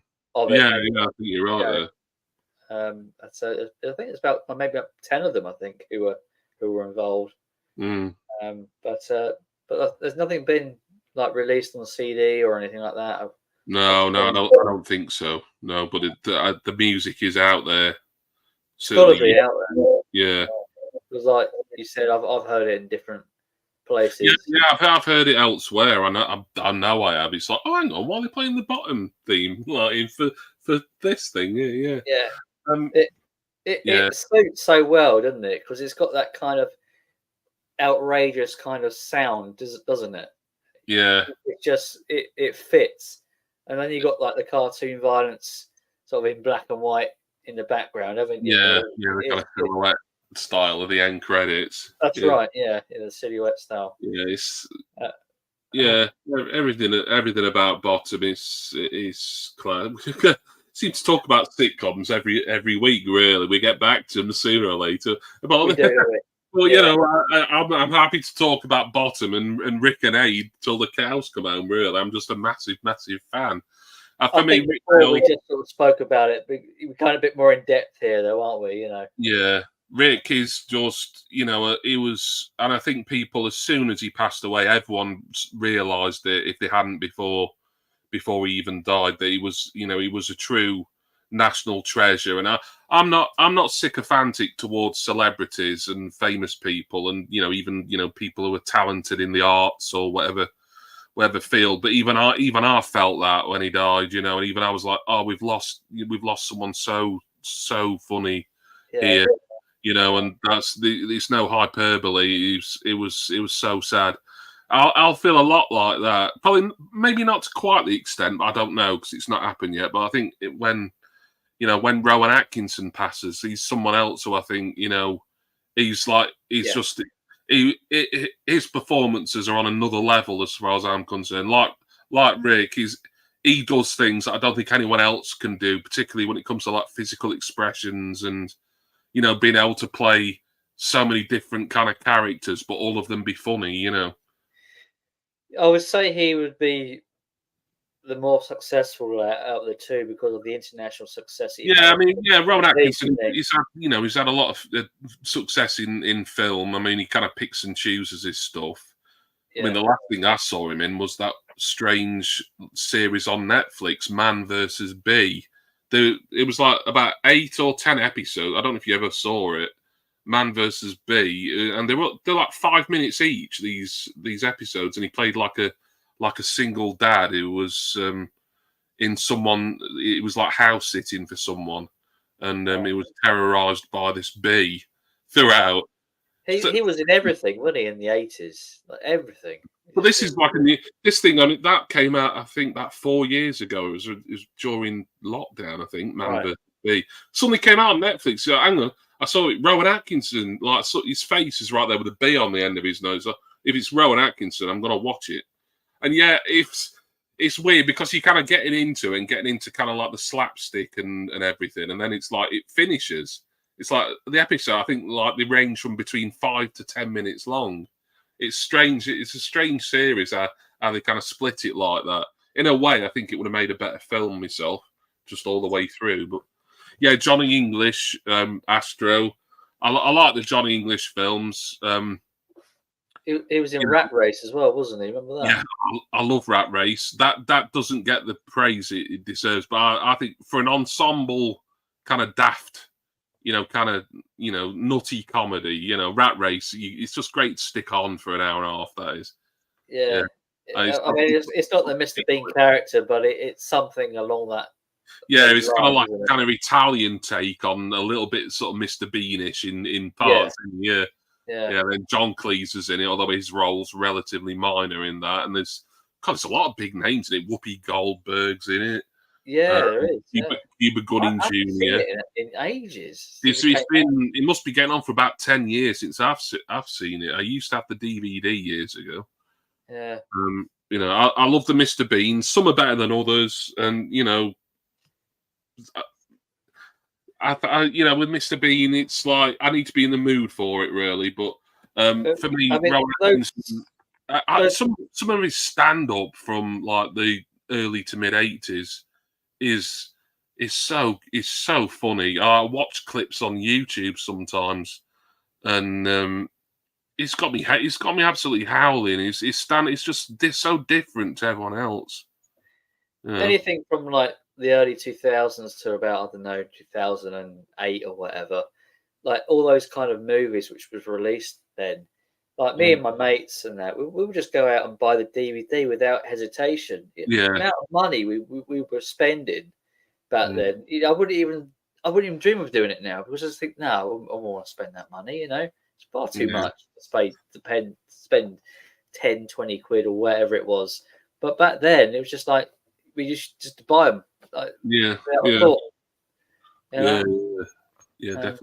Yeah, Hitler's car in his Rat Race. Yeah.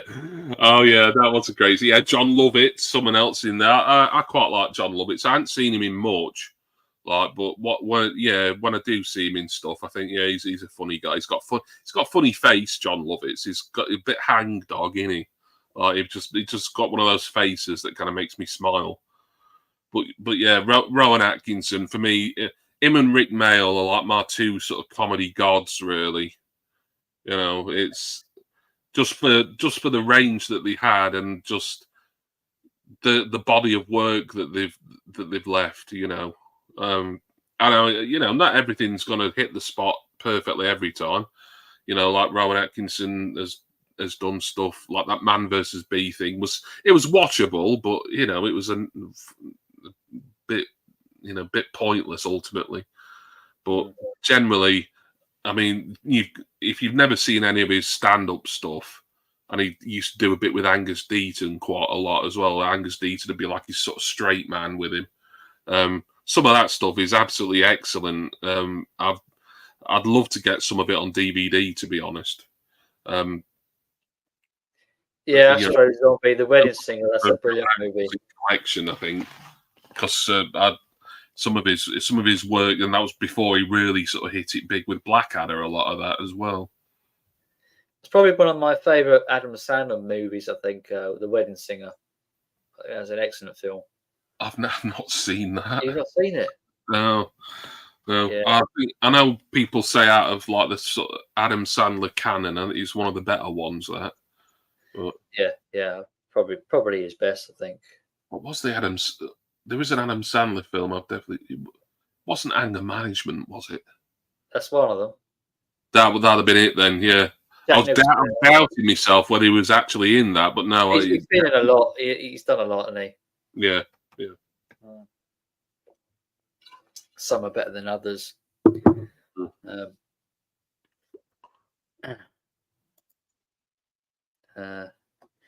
You don't really sort of get like those English actors doing a lot now, do we? No. A lot. Most of it's sort of American, isn't it? Yeah. Well, yeah. I mean, with like I say, Rowan Atkinson, you don't see him in too much now because he kind of, he's so rich he can kind of just pick and choose. And I'm sure Netflix threw an absolute watch at him for that Man versus Bee thing, which by all accounts, people weren't that bothered about. Like I said, it was for what it was. It was fine, Must be getting on a bit now, though, isn't he? Yeah. Well, yeah, he's not like he's someone who kind of shows up in Hollywood particularly like regularly. Certainly, no. He goes to Goodwood quite often, doesn't he? He's got quite an affinity with Rolls Royces and. Oh yeah, he loves his cars, doesn't he, Rowan? Yeah. Apparently, like if you speak to him, like for a signature on that, he'll dismiss you. He's quite.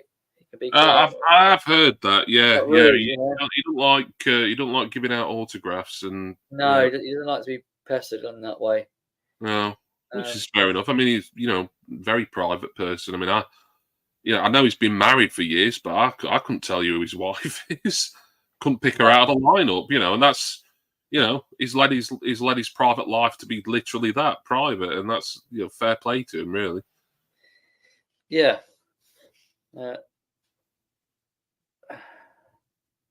I suppose when you go back as far as he has, it's a long time being famous, isn't it? It's a long time.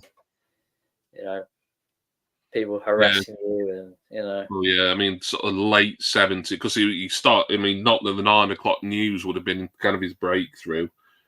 Great show. I'm still waiting for them to bring the whole of that out on DVD rather than just like the best of. Have they not done it yet? All right. No.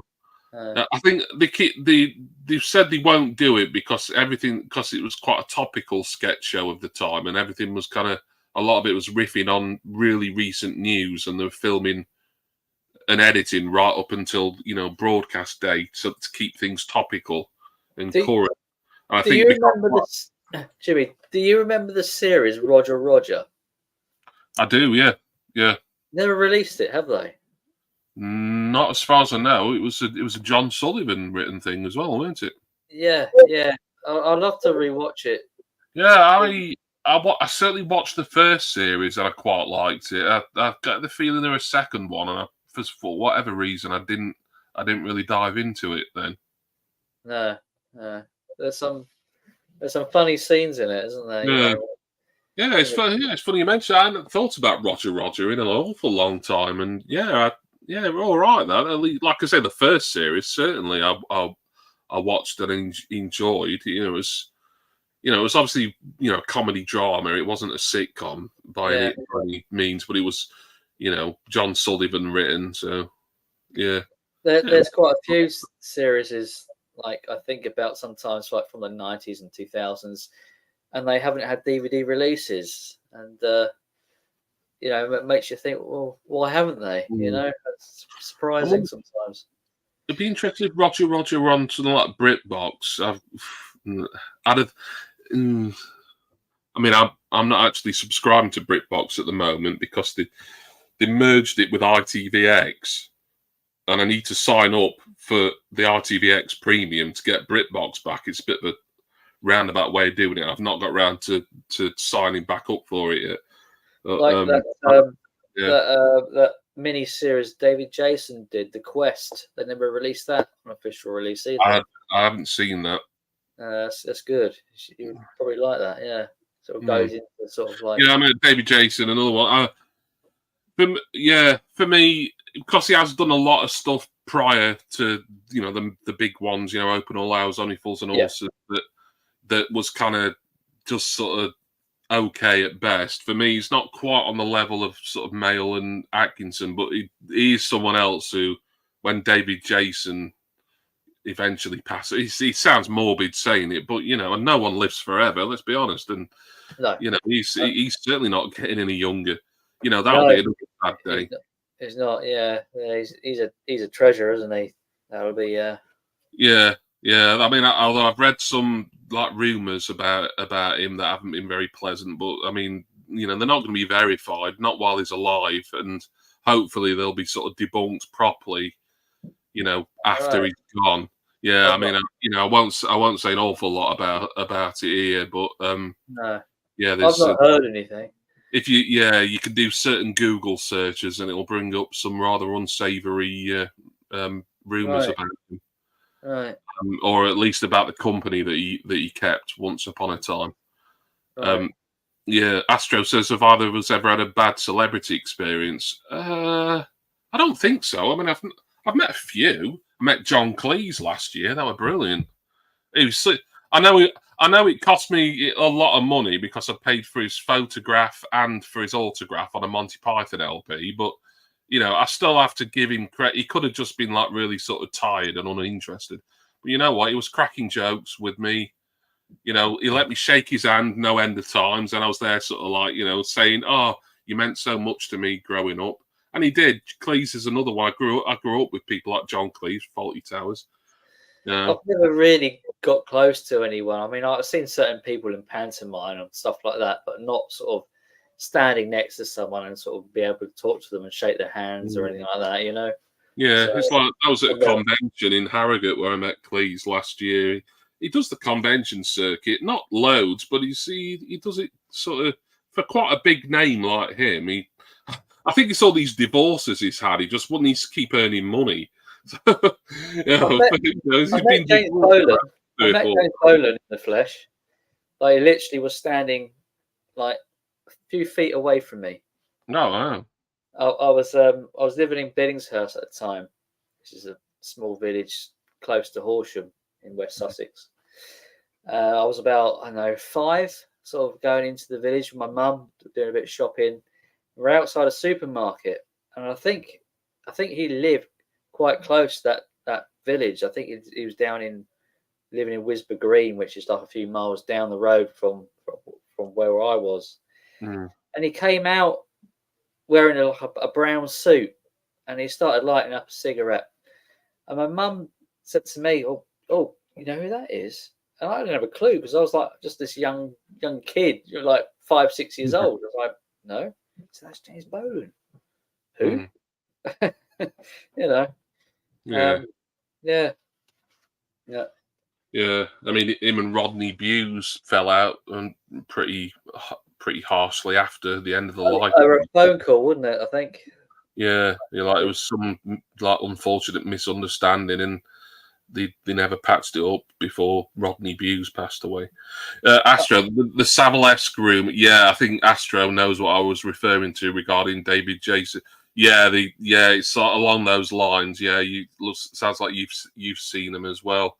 Yeah, it's not very nice stuff, but I don't think any sort of proper factual information will come out about it until after he's gone. I think JB Jason, and I love him. I love the guy, but he is one of those people you feel, he's quite powerful within his industry, and like he's got that sort of aura about him where, if there is any sort of very slight skeletons in his closet, he'll just, he'll close ranks and, no one will be able to get to him kind of thing.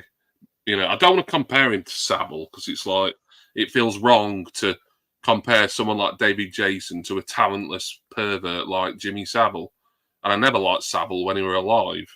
Well, it's quite clear with Savile on TV that he was a bit kind of creepy, wasn't he? A bit kind of, It was always weird, It was just like, but you just can't even picture it with David Jason because, I've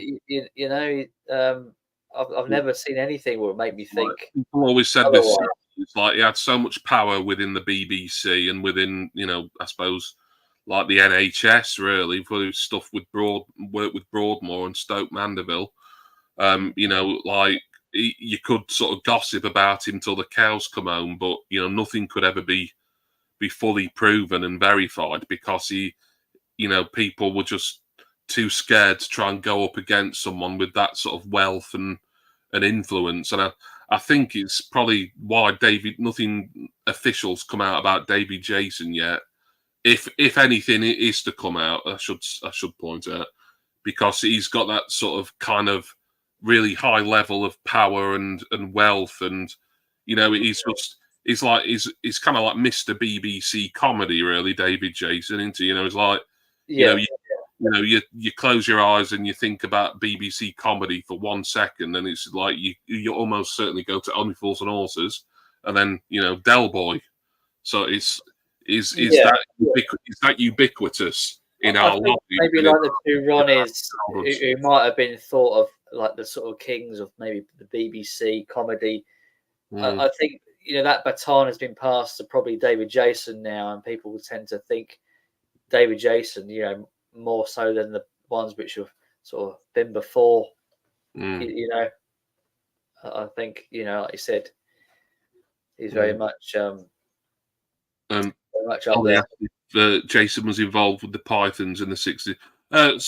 Some of them they worked at. I can never remember the name of the show. It's either Do Not Adjust Your Set or At Last the 1948 Show. One of those he was a regular on with at least 2 or 3 of the Pythons. Yeah. So there's been some crossover, particularly in the 60s with David Jason and the Python team. Yeah, certainly. But that was technically, I suppose, before the Pythons became Python, because that was, 1969, really. He does tend to play quite often the role of like working class people, doesn't he? Yeah. Only Fools and Horses, Del Boy. He plays a shopkeeper, doesn't he? Yeah, up at all hours. Yeah. Several hours. A farmer in like Buds of May. Yeah, I loved Darling Buds of May when I were younger. I did the DVD set in more recent years. I don't know. I didn't enjoy it as much in sort of more modern days. It was still good, but yeah. No, I think for me it was like because weirdly I didn't get into. Oddly enough, it sounds a bit outdated, a little bit not so much appreciated as maybe it was when it came out. Yeah. So I didn't really get into Only Fools and Horses properly, mainly because my parents were never bothered watching it. So I didn't really properly get into it until about the mid-90s, when it was, let's face it, when it was close to finishing originally, with what we thought was the original final trilogy. 89, I think, was the last one for a while, wasn't it? I think until. They did Fatal Extraction in 93, and then they had a 3-year break, and then they came back in 96 with the Christmas box trilogy with all the Millionaire stuff. Yeah. I was more familiar with Pop Larkin than Del Boy for like all that early 90s. I was. That was early.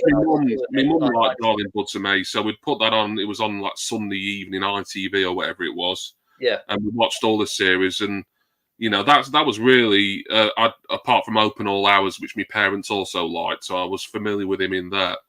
But in more recent years, when I got the Darling Buds box set and I watched it, I've just felt Pop Larkin was too similar to Del Boy, and I'm a Del Boy guy now. Now that once I got into Only Fools and Horses, I was hooked.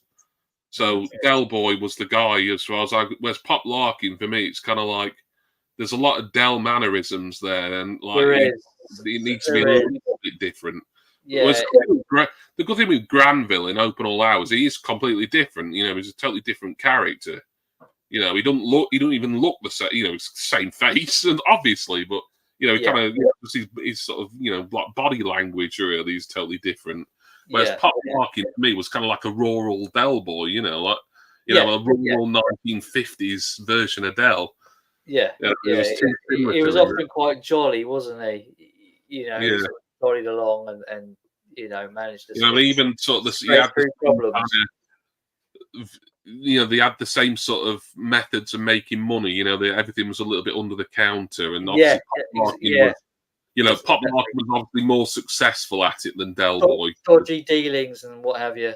Yeah, so there's, and it's typecasting, I know, but I do like Darling Buds. Like I say,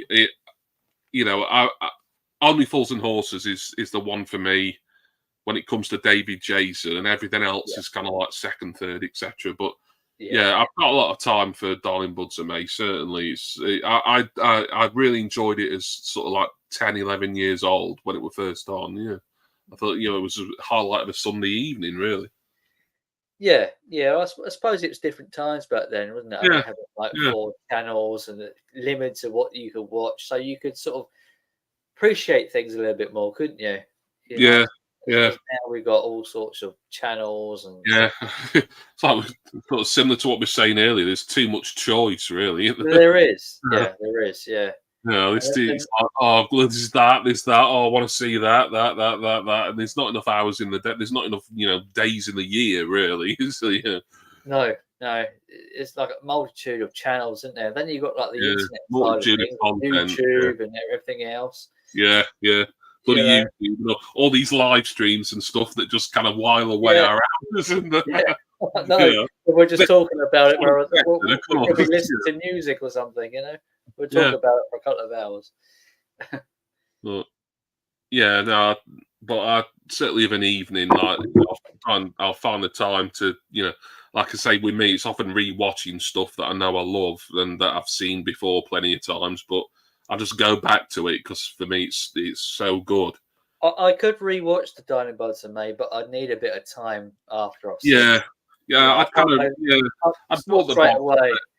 I think they're on sale somewhere. I bought the box set. I rewatched it. I enjoyed it for what it was, but it was like, I don't think I'm going to watch this again for many years, if at all, really. Yeah, it'll be a while.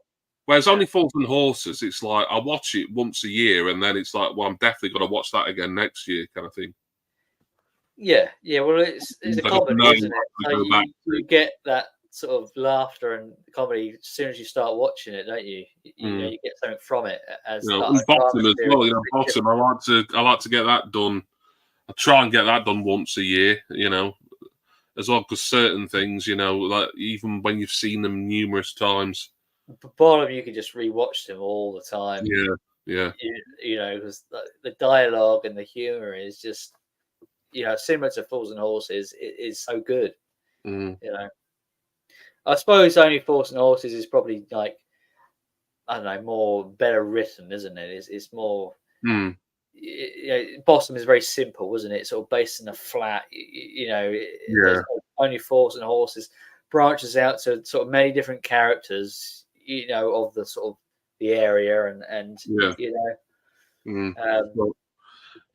the basic setups of at least when Fools and Horses began. I mean, it's it's quite similar. It's still like these guys sort of almost trapped with each other in a way in this small flat in London. I mean, that's Bottom as well. These two guys who they're supposed to be best friends, but they hate one another really. They're kind of living together under sufferance, and there is like vague similarities, at least sort of in setting, certainly to. Well, Eddie's kind of sponging off him, isn't he? Yeah. And then they are they're friends, but they're obviously don't want to be together. Not confined to that flat like they are, which ultimately they do kind of need each other because like who else have they got really who they can kind of leech off or rely on, whichever. Exactly. I mean, Richie has no friends in it, does he? It's the friends which come on screen like Spud Gun and that. They're all Eddie's mates, aren't they? Yeah. As because Richie's just too much to deal with. He's just so overbearing. Yes, but so funny with it. Just some of his facial expressions before he even has to say anything. It's like he's got me there. Like the arched eyebrow and the kind of really sort of perverted look in his eye, kind of thing. It's just beautiful visual comedy, really. It's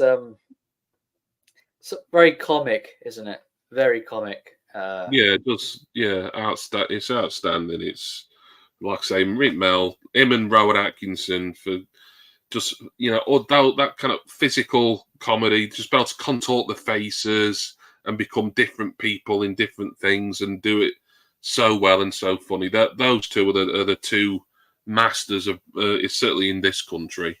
and I'd argue, better than probably anyone America might have produced. And and I'm not being anti-American or anything there. It's I can't particularly think of like who the equivalent in America would be to guys like that. The German flyer he plays in Blackadder as well. Done a really good job with as well, didn't they? Oh yeah. When he says to Baldrick about if you get lonely, you can come to my room if you get lonely in the middle of the night. Oh, yeah, that's so funny. yeah. Yeah. Yeah. Well. There'll be something else, won't there? I guess. I hope so. I mean, I know it's getting old, but I'm kind of, as long as I've got the classics to hand, then I'm set. Really, I don't tend to worry about what future generations are gonna have. Really, they're not gonna have the best of what we've seen, are they? No, I mean, we've grown up and lived through some, vintage times for TV comedy, sitcoms, sketch shows, stuff like that. I mean, that sort of thing. I don't think it's ever going to be at that level again, because I don't think comedy would be spoken about, would it? It would be about like drama, like Breaking Bad, Game of Thrones, all that kind of stuff, won't it? Yeah, and there is still, good drama. Breaking Bad is a relatively recent thing. I mean, that originally started in the late 2000s. Line of Duty, I keep mentioning it, but that began in 2012, I think. So, within the last 12 years, it first started. So that certainly drama-wise, is there's still good stuff being made. But I think with actual comedy, with sitcoms and stuff, there's still the odd bit that comes out that's all right. There's a thing on BBC that's really new, and I just kind of discovered it on a whim, and now I bloody forgot what it's called now. But it was surprisingly funny. It was decent. Here We Go, I think it's called. It's got a few familiar faces in it. It's shot from the perspective of this teenage lad who's always got a camcorder in his hand.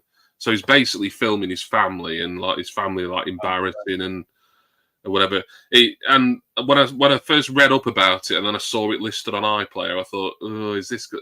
This is really new. It's going to be kind of crap. This, and you know what? I was pleasantly surprised. It was decent. Not the best thing that's ever been made, but for a modern comedy, it was about as good as it gets, really. So yeah, there's stuff out there, But the classics is what I'm interested in. 70, well, even before, 60s, because I got well in Steptoe and Son when I binged all them on BritBox. I mean, that's something. When I eventually get BritBox back through ITV, I think I want to do Steptoe again at some point. I never really watched them, I hadn't until, and I thought, you know what, me thinking I'm some sort of comedy aficionado, and I've never bothered with Steptoe and Son. I felt I was doing myself a disservice, and you know what, I was, because it is absolutely brilliant. It really is. I know if Ian was here, he'd be agreeing with me, because I know he's a fan. I know he is. I don't view it in the same way as you do. I've probably not invested enough time to sort of appreciate it. No, I hadn't, and I just finally sort of said, right, I'm going to set my stall out. I'm going to watch a couple of episodes. If I don't like it, I can just not bother. Yeah. And one episode in, it was like, yeah, this is really good, and I can see why people have raved over this for nearly 60 years. It seems very sort of, I know, like almost sort of tragic, doesn't it? Like yeah, and it was in a way, but it's so funny. I mean, Harry H. Corbett is a fine actor, and he kind of had that little bit of hangdog kind of thing to him. There again is very Bottom-esque, really. I think Bottom really riffed on Steptoe and Son with, like, although it was a father and son in Steptoe, it was still that same sort of, these two kind of scruffy, lonely guys who were kind of trapped together in this, in this not very particularly nice house, this not nice place. and they don't get on, but they still kind of need each other ultimately. So you can. So if you like in Bottom, I think you will recognise Steptoe elements if you ever did watch Steptoe and Son. You'd be like, so yeah, that's kind of a little bit Bottom-esque that, and vice versa. So yeah. When you got that kind of setup, it's kind of like the ideal series to make because it's going to be cheap to make. It's cheap to produce when it's just all in one room, isn't it? Yeah. You know, I like it. I call it like claustrophobic comedy, and I like it when like there's an episode of a sitcom, be it Bottom or whatever, and there's just two characters in it and no one else, and it's just all about the dialogue and it's all about that sort of feeling of being enclosed and just the humour that comes from it. Yeah, because you kind of end up in the room with them, don't you? Whilst you're watching and getting to know the characters, you're kind of like in there. Yeah.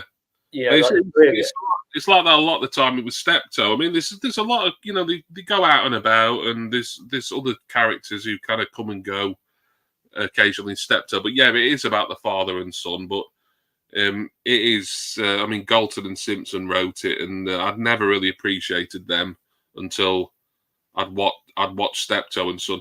And I like the black and white ones better than the colour ones. In a way, I think making it into a colour series when they revived Steptoe in the early 70s, in a way, it kind of made it look a bit too nice, really. When it was all in black and white, it was all like it all felt like really grubby and dingy.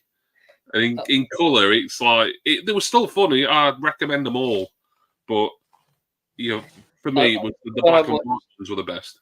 When I watch the Lightly Lads and I see the black and white ones, I think they're so different to the coloured series. There again, I prefer the black and whites for that as well. Really? I do. I much prefer whatever happened to the Lightly Lads series. I didn't think it was as good. I love the theme. That's one of the best. That's one of the best TV themes. The theme is good. Yeah. What happened to you? Brilliant song. I think the coloured series it opens up a lot more. The black and white series of the Lightly Lads, it's very sort of fast. I find it moves very quickly. Yeah, you're in different scenarios, sort of like each episode, as like the return of the Lightly Lads is a bit more slower pace. It goes a bit more, I don't know, more into the characters, more what's going on. Yeah. That when he's married to Thelma, it's a bit more. I don't know. I just prefer it. I like the theme tune. I like the. I mean, each to their own, I always say. But for me personally, I think I like the original Likely Lads series better than I do like Whatever Happened To. Don't get me wrong. It's great. I got the Likely Lads complete box set. What was that, about a year and a half ago, when I was on a real comedy kick and trying to fill some gaps in my collection, and enjoyed everything that was on it. But if I had to pick, I'd always go for the original black and white series for that. And with Steptoe, really, although the colour ones are still, I don't want to do them down. I mean, the classic colour episode is the one where they're playing Scrabble and they're just like managing to get all rude words on the Scrabble board. I mean, that's one. My mum, she'll just start talking about that episode, even though she's not seen it since it was originally on 50 years ago. And she'll start cracking up, like she'll start sniggering, like, I remember that one with the Scrabble. It's like a proper cultural touchstone for me mum, that. And eventually, because it's one of the later ones, you get around to it, and it is good. Men of Letters, that's the one. Yeah, I don't think that's one of the strongest episodes, but it's one that every time my mum mentions it, she always bursts into fits of giggles. But if just give some Steptoe a try, I think, Simon. I think you'll, being a Bottom fan, I think you will see, you will appreciate it. I think I would. I would. Yeah. But it's the age-old problem. There's just so much out there, really. But I'm so glad. I'm so glad that I did find the time for that, because I've been threatening to for years and years. And I just said to myself one day, I said, look, how can I call myself a comedy? Well, I don't want to call myself I don't consider myself an expert. I'm just somebody who loves, British sitcom. It's it's one of my big main passions. But how can I love, all these facets of British sitcom, but having never seen Steptoe and Son? It seemed ridiculous to me. So I thought, no, it's on BritBox. I've got to sort this out. Everything for me now, if I find it through convenience, let's say I find it cheap in a charity shop, I'll pick it up. But I'm not going to go on eBay or Amazon and order X, Y, and Z series. You know what I mean? And spend money on anything. Yeah. So, but I mean, I make a mental note and sort of, I'll see it, I'll pick it up, sort of thing. Later on. Yeah, BBC brought out a lot of those. I think soon, like Steptoe, if you just want to kind of dip your toe in, they brought out a lot of sort of best of DVD compilations, and they were always fairly cheap, even when they were brand new in the shops, kind of 20 years ago. And they're probably going for pennies in charity shops now. I mean, you get them for everything. You get Only Fools and Horses, All the Best, Volume 1, and it's how can you pick 6 Only Fools and Horses episodes? I mean, they pick 6 good ones because they're all good, really. But then you think, well, there needs to be a volume 2, which there is. Yeah. And then even then, it's well, they're missing some good ones here. But I think with something like Steptoe, it'd probably work a bit better, really, if you've never seen any, and if you see I think it's the very best of Steptoe and Son. If you ever see that on your travels, because it's bound to be dirt cheap, because all DVDs are now, grab it. And that'd be a good way of just kind of dipping your toe in, really. Just buying that and just seeing how you get on with 6 that the BBC have selected, on one disc, really. Ian says, do you prefer Till Death Us Do Part in black and white or colour? There again, I think black and white. That's something I haven't seen much of in a long, long time. But even then, I would say the black and white stuff, I would lean towards that for Till Death Us Do Part. What's the other one Alf Garnett was in? Was another one, wasn't it? It was in Sickness and in Health, I think. That came on after, wasn't it? Yeah, it was. Yeah, it was basically kind of like a sequel or follow-on, really, weren't it? That was in the 70s with Eunice Stubbs, wasn't it? I think. Yeah, she was. I know she was definitely in the original Till Death Us Do Part, and I think she turned up in Sickness and in Health, certainly, but she probably wasn't a main character by that point. I think I've got a DVD of In Sickness and Health somewhere. I think 1974. I think it was made. Oh, I thought it was 80s myself, but I don't know. I think it was 70s. Yeah, might be mistaken. Either of us seen Still Game? I think I tried watching a bit. That's the Scottish thing, isn't it? I'm not getting that mixed up with something, am I? The Scottish, you know what? A lot of people were saying how good that was, and I tried it, and it just wasn't for me. Now then, Scottish sitcoms, I don't think you can beat Rabsy Nesbitt, to be perfectly honest. That was a pretty good series when I was growing up as a kid. Yeah, I remember you talking about that. When you did your sitcoms thing, yeah, it's I never watched it, and my parents weren't into Last of the Summer Wine generally anyway. No, it surprised me a little bit, to be honest, given that they loved Open All Hours, but. But I do remember when I remember seeing that listed in Radio Times, First of the Summer Wine. Oh, is that got anything to do with Last of the Summer Wine? Yeah. I remember you saying you thought that were a really good. It was. It never got a VHS release, so all those years later, until the DVD came out, you couldn't get it anywhere, But no, it was a good sort of one-off series. It's not only the comedy in it, which is good. It's depicted so well. It's a right window into sort of World War II just before it started. Yeah, it's got like the settings and location and stuff spot on. Yeah, Yeah, it's I done. think, yeah. Yeah, When I you think can put something on and it immerses you into a different era, even an era that you hadn't lived through or you're not familiar with, exactly. It's doing a good job already, really, before Yeah, anything else for happens. someone who was young, because you would get a lot from watching something like that, because you can kind of think, oh, that's what it was like, horses and carts and that going down the road. You think, wow, what a different world it was. And great series. I recommend. Only lasted two series. Whereas the last of the summer wine lasted about 22, did it? Yeah. More than Well, that, like Ollie Perry says, when summer wine was really good, it was really good. It was when it was good, it was really good. I think because that started originally about early or mid 70s, didn't it? Yeah, 70s. Yeah. I do catch like the odd bit on the drama channel, like they repeat Last of the Summer Wine quite a lot, but like I don't think they do it in any order. So sometimes I'll have it on and it'll be like an old 70s one, and then the next thing there'll be like one from like 2010 or something like that, which isn't very good to be fair. But some of the 70s ones look pretty good. 31's here, there you go. I'd underestimated. It'd be 22.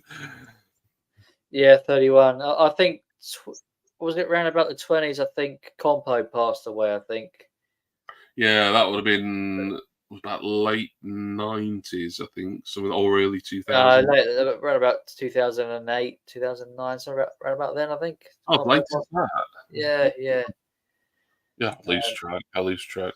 So yeah, after then it's just a complete different, gradually a different set of people, isn't it? Like it always has been. Yeah. It's just to keep it going. It was just sort of rotating because sadly a lot of the cast were dying off.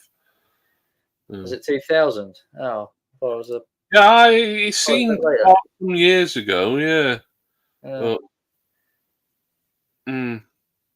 It's probably. I'm thinking probably of my dad who visited his grave.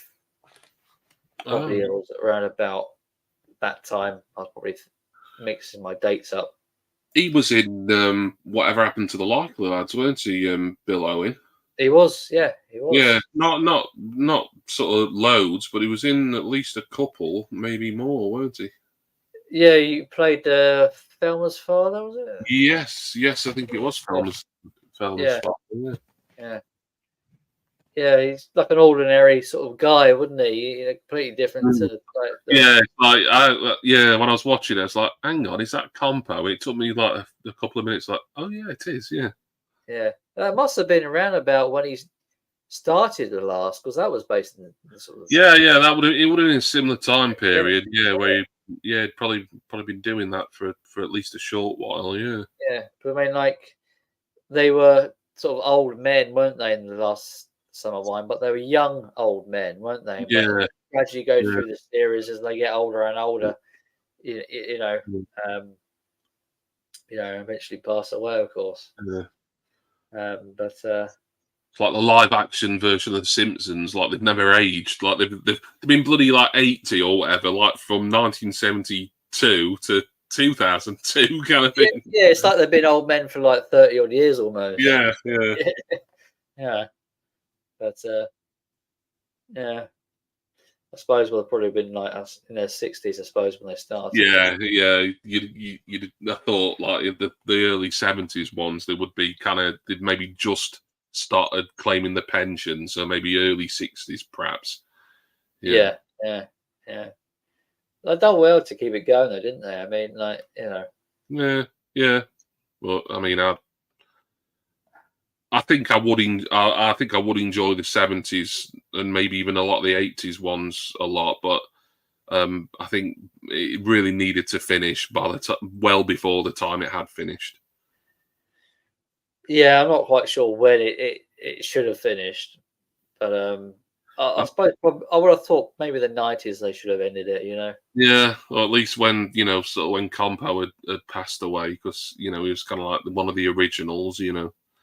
Perhaps that would have been the time to. But apparently it was the Queen's favourite TV show. That's probably why it kept getting recommissioned. I didn't know that. No, yeah, The Last of the Summer Wine were her favourite TV programme. Yeah. Yeah. I like Barry in it, and his wife. Yeah. I remember watching them, in the 90s, appear in the series. Yeah. Summer Wine's like, for me, it didn't really matter if I didn't find it particularly funny, because it was just a very nice scenic kind of program, weren't it? It's just it was almost always set outside, outdoors, a lot of it. Very rural, yeah. Yeah, and just a beautiful part of the country, and that part of Yorkshire. It's just like, it's kind of like nice sort of wallpaper TV almost, I'd call it. It's just something nice to look at. It don't really matter what's happening, really. But there's not a lot going on. It's the comedy is very subtle, isn't it?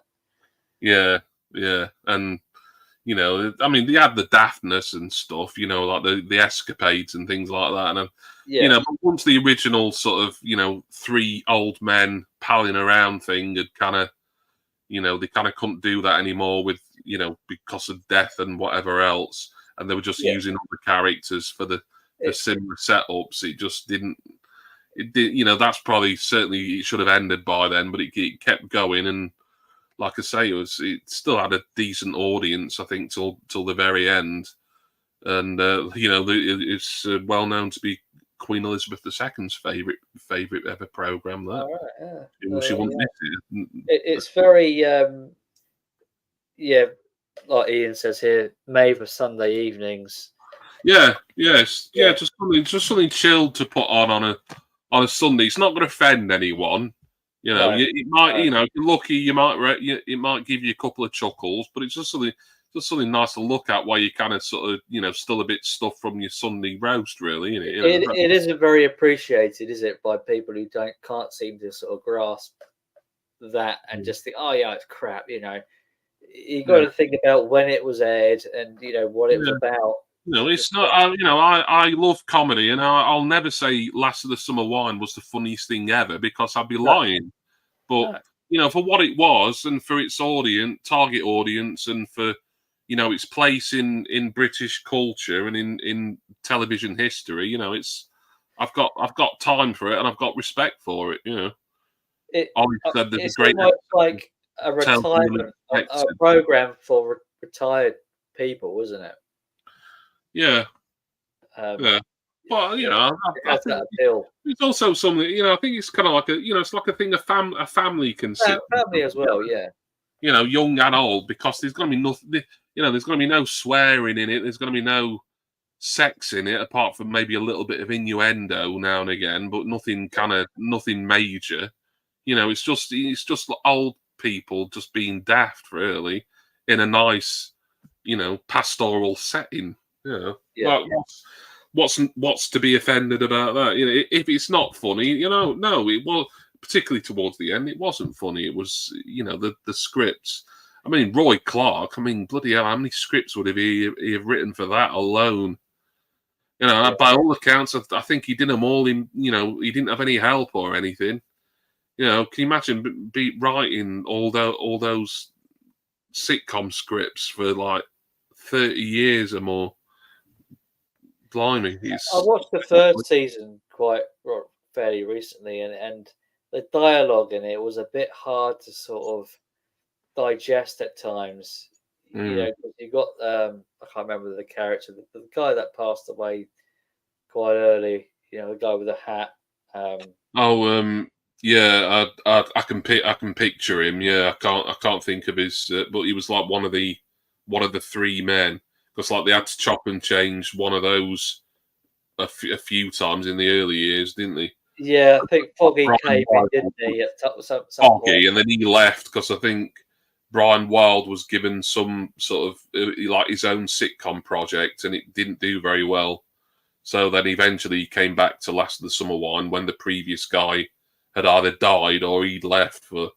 And then there was another guy who was even before, who predates then. But yeah, I found the first series, they're very much like almost sort of at each other a lot of the time. and because it was spoken in that Yorkshire tone, it came a bit kind of, I don't know, it was a bit hard to sort of keep up with it and enjoy it at times. I think when Foggy came on the scene, it came a bit more, I don't know, a bit more mellower, a bit more. Yeah. I mean, I've not seen an awful lot of them. I do like to have a sort of half an eye on them when I'm just channel hopping and they're repeated on drama. It's just something to just have on for a bit. But I've never really sort of invested in it, to a great extent. I kind of know the main characters because everyone knows them. I mean, everyone knows who Nora Batty was, even if you'd never seen the thing. Really, it's just one of those names that sort of cropped up everywhere for many years. I mean, admittedly, I haven't seen every single episode, but I've seen enough of it to what I mean, to sort of get what I want from it. But I think I'd like the earlier stuff much more than anything that came sort of at least the 2000s onwards. I don't think I'd bother with really, unless I had my arm twisted. Yeah, I was just kind of curious to see what it was like back in when it started, because I remember watching it in the 90s. Yeah, from what I can see, it was a bit of a different proposition, really. Certainly with dialogue and stuff, it's probably not quite as cozy as it would come to be, but it certainly became cozier. Over the years, it just seemed a little bit more. I don't know, a little bit more adult content. I know what you mean. About and it kind of became a bit more family friendly, a bit more cozier later on. Anyway, we've been chatting for about 2 hours now, over 2 hours and a half.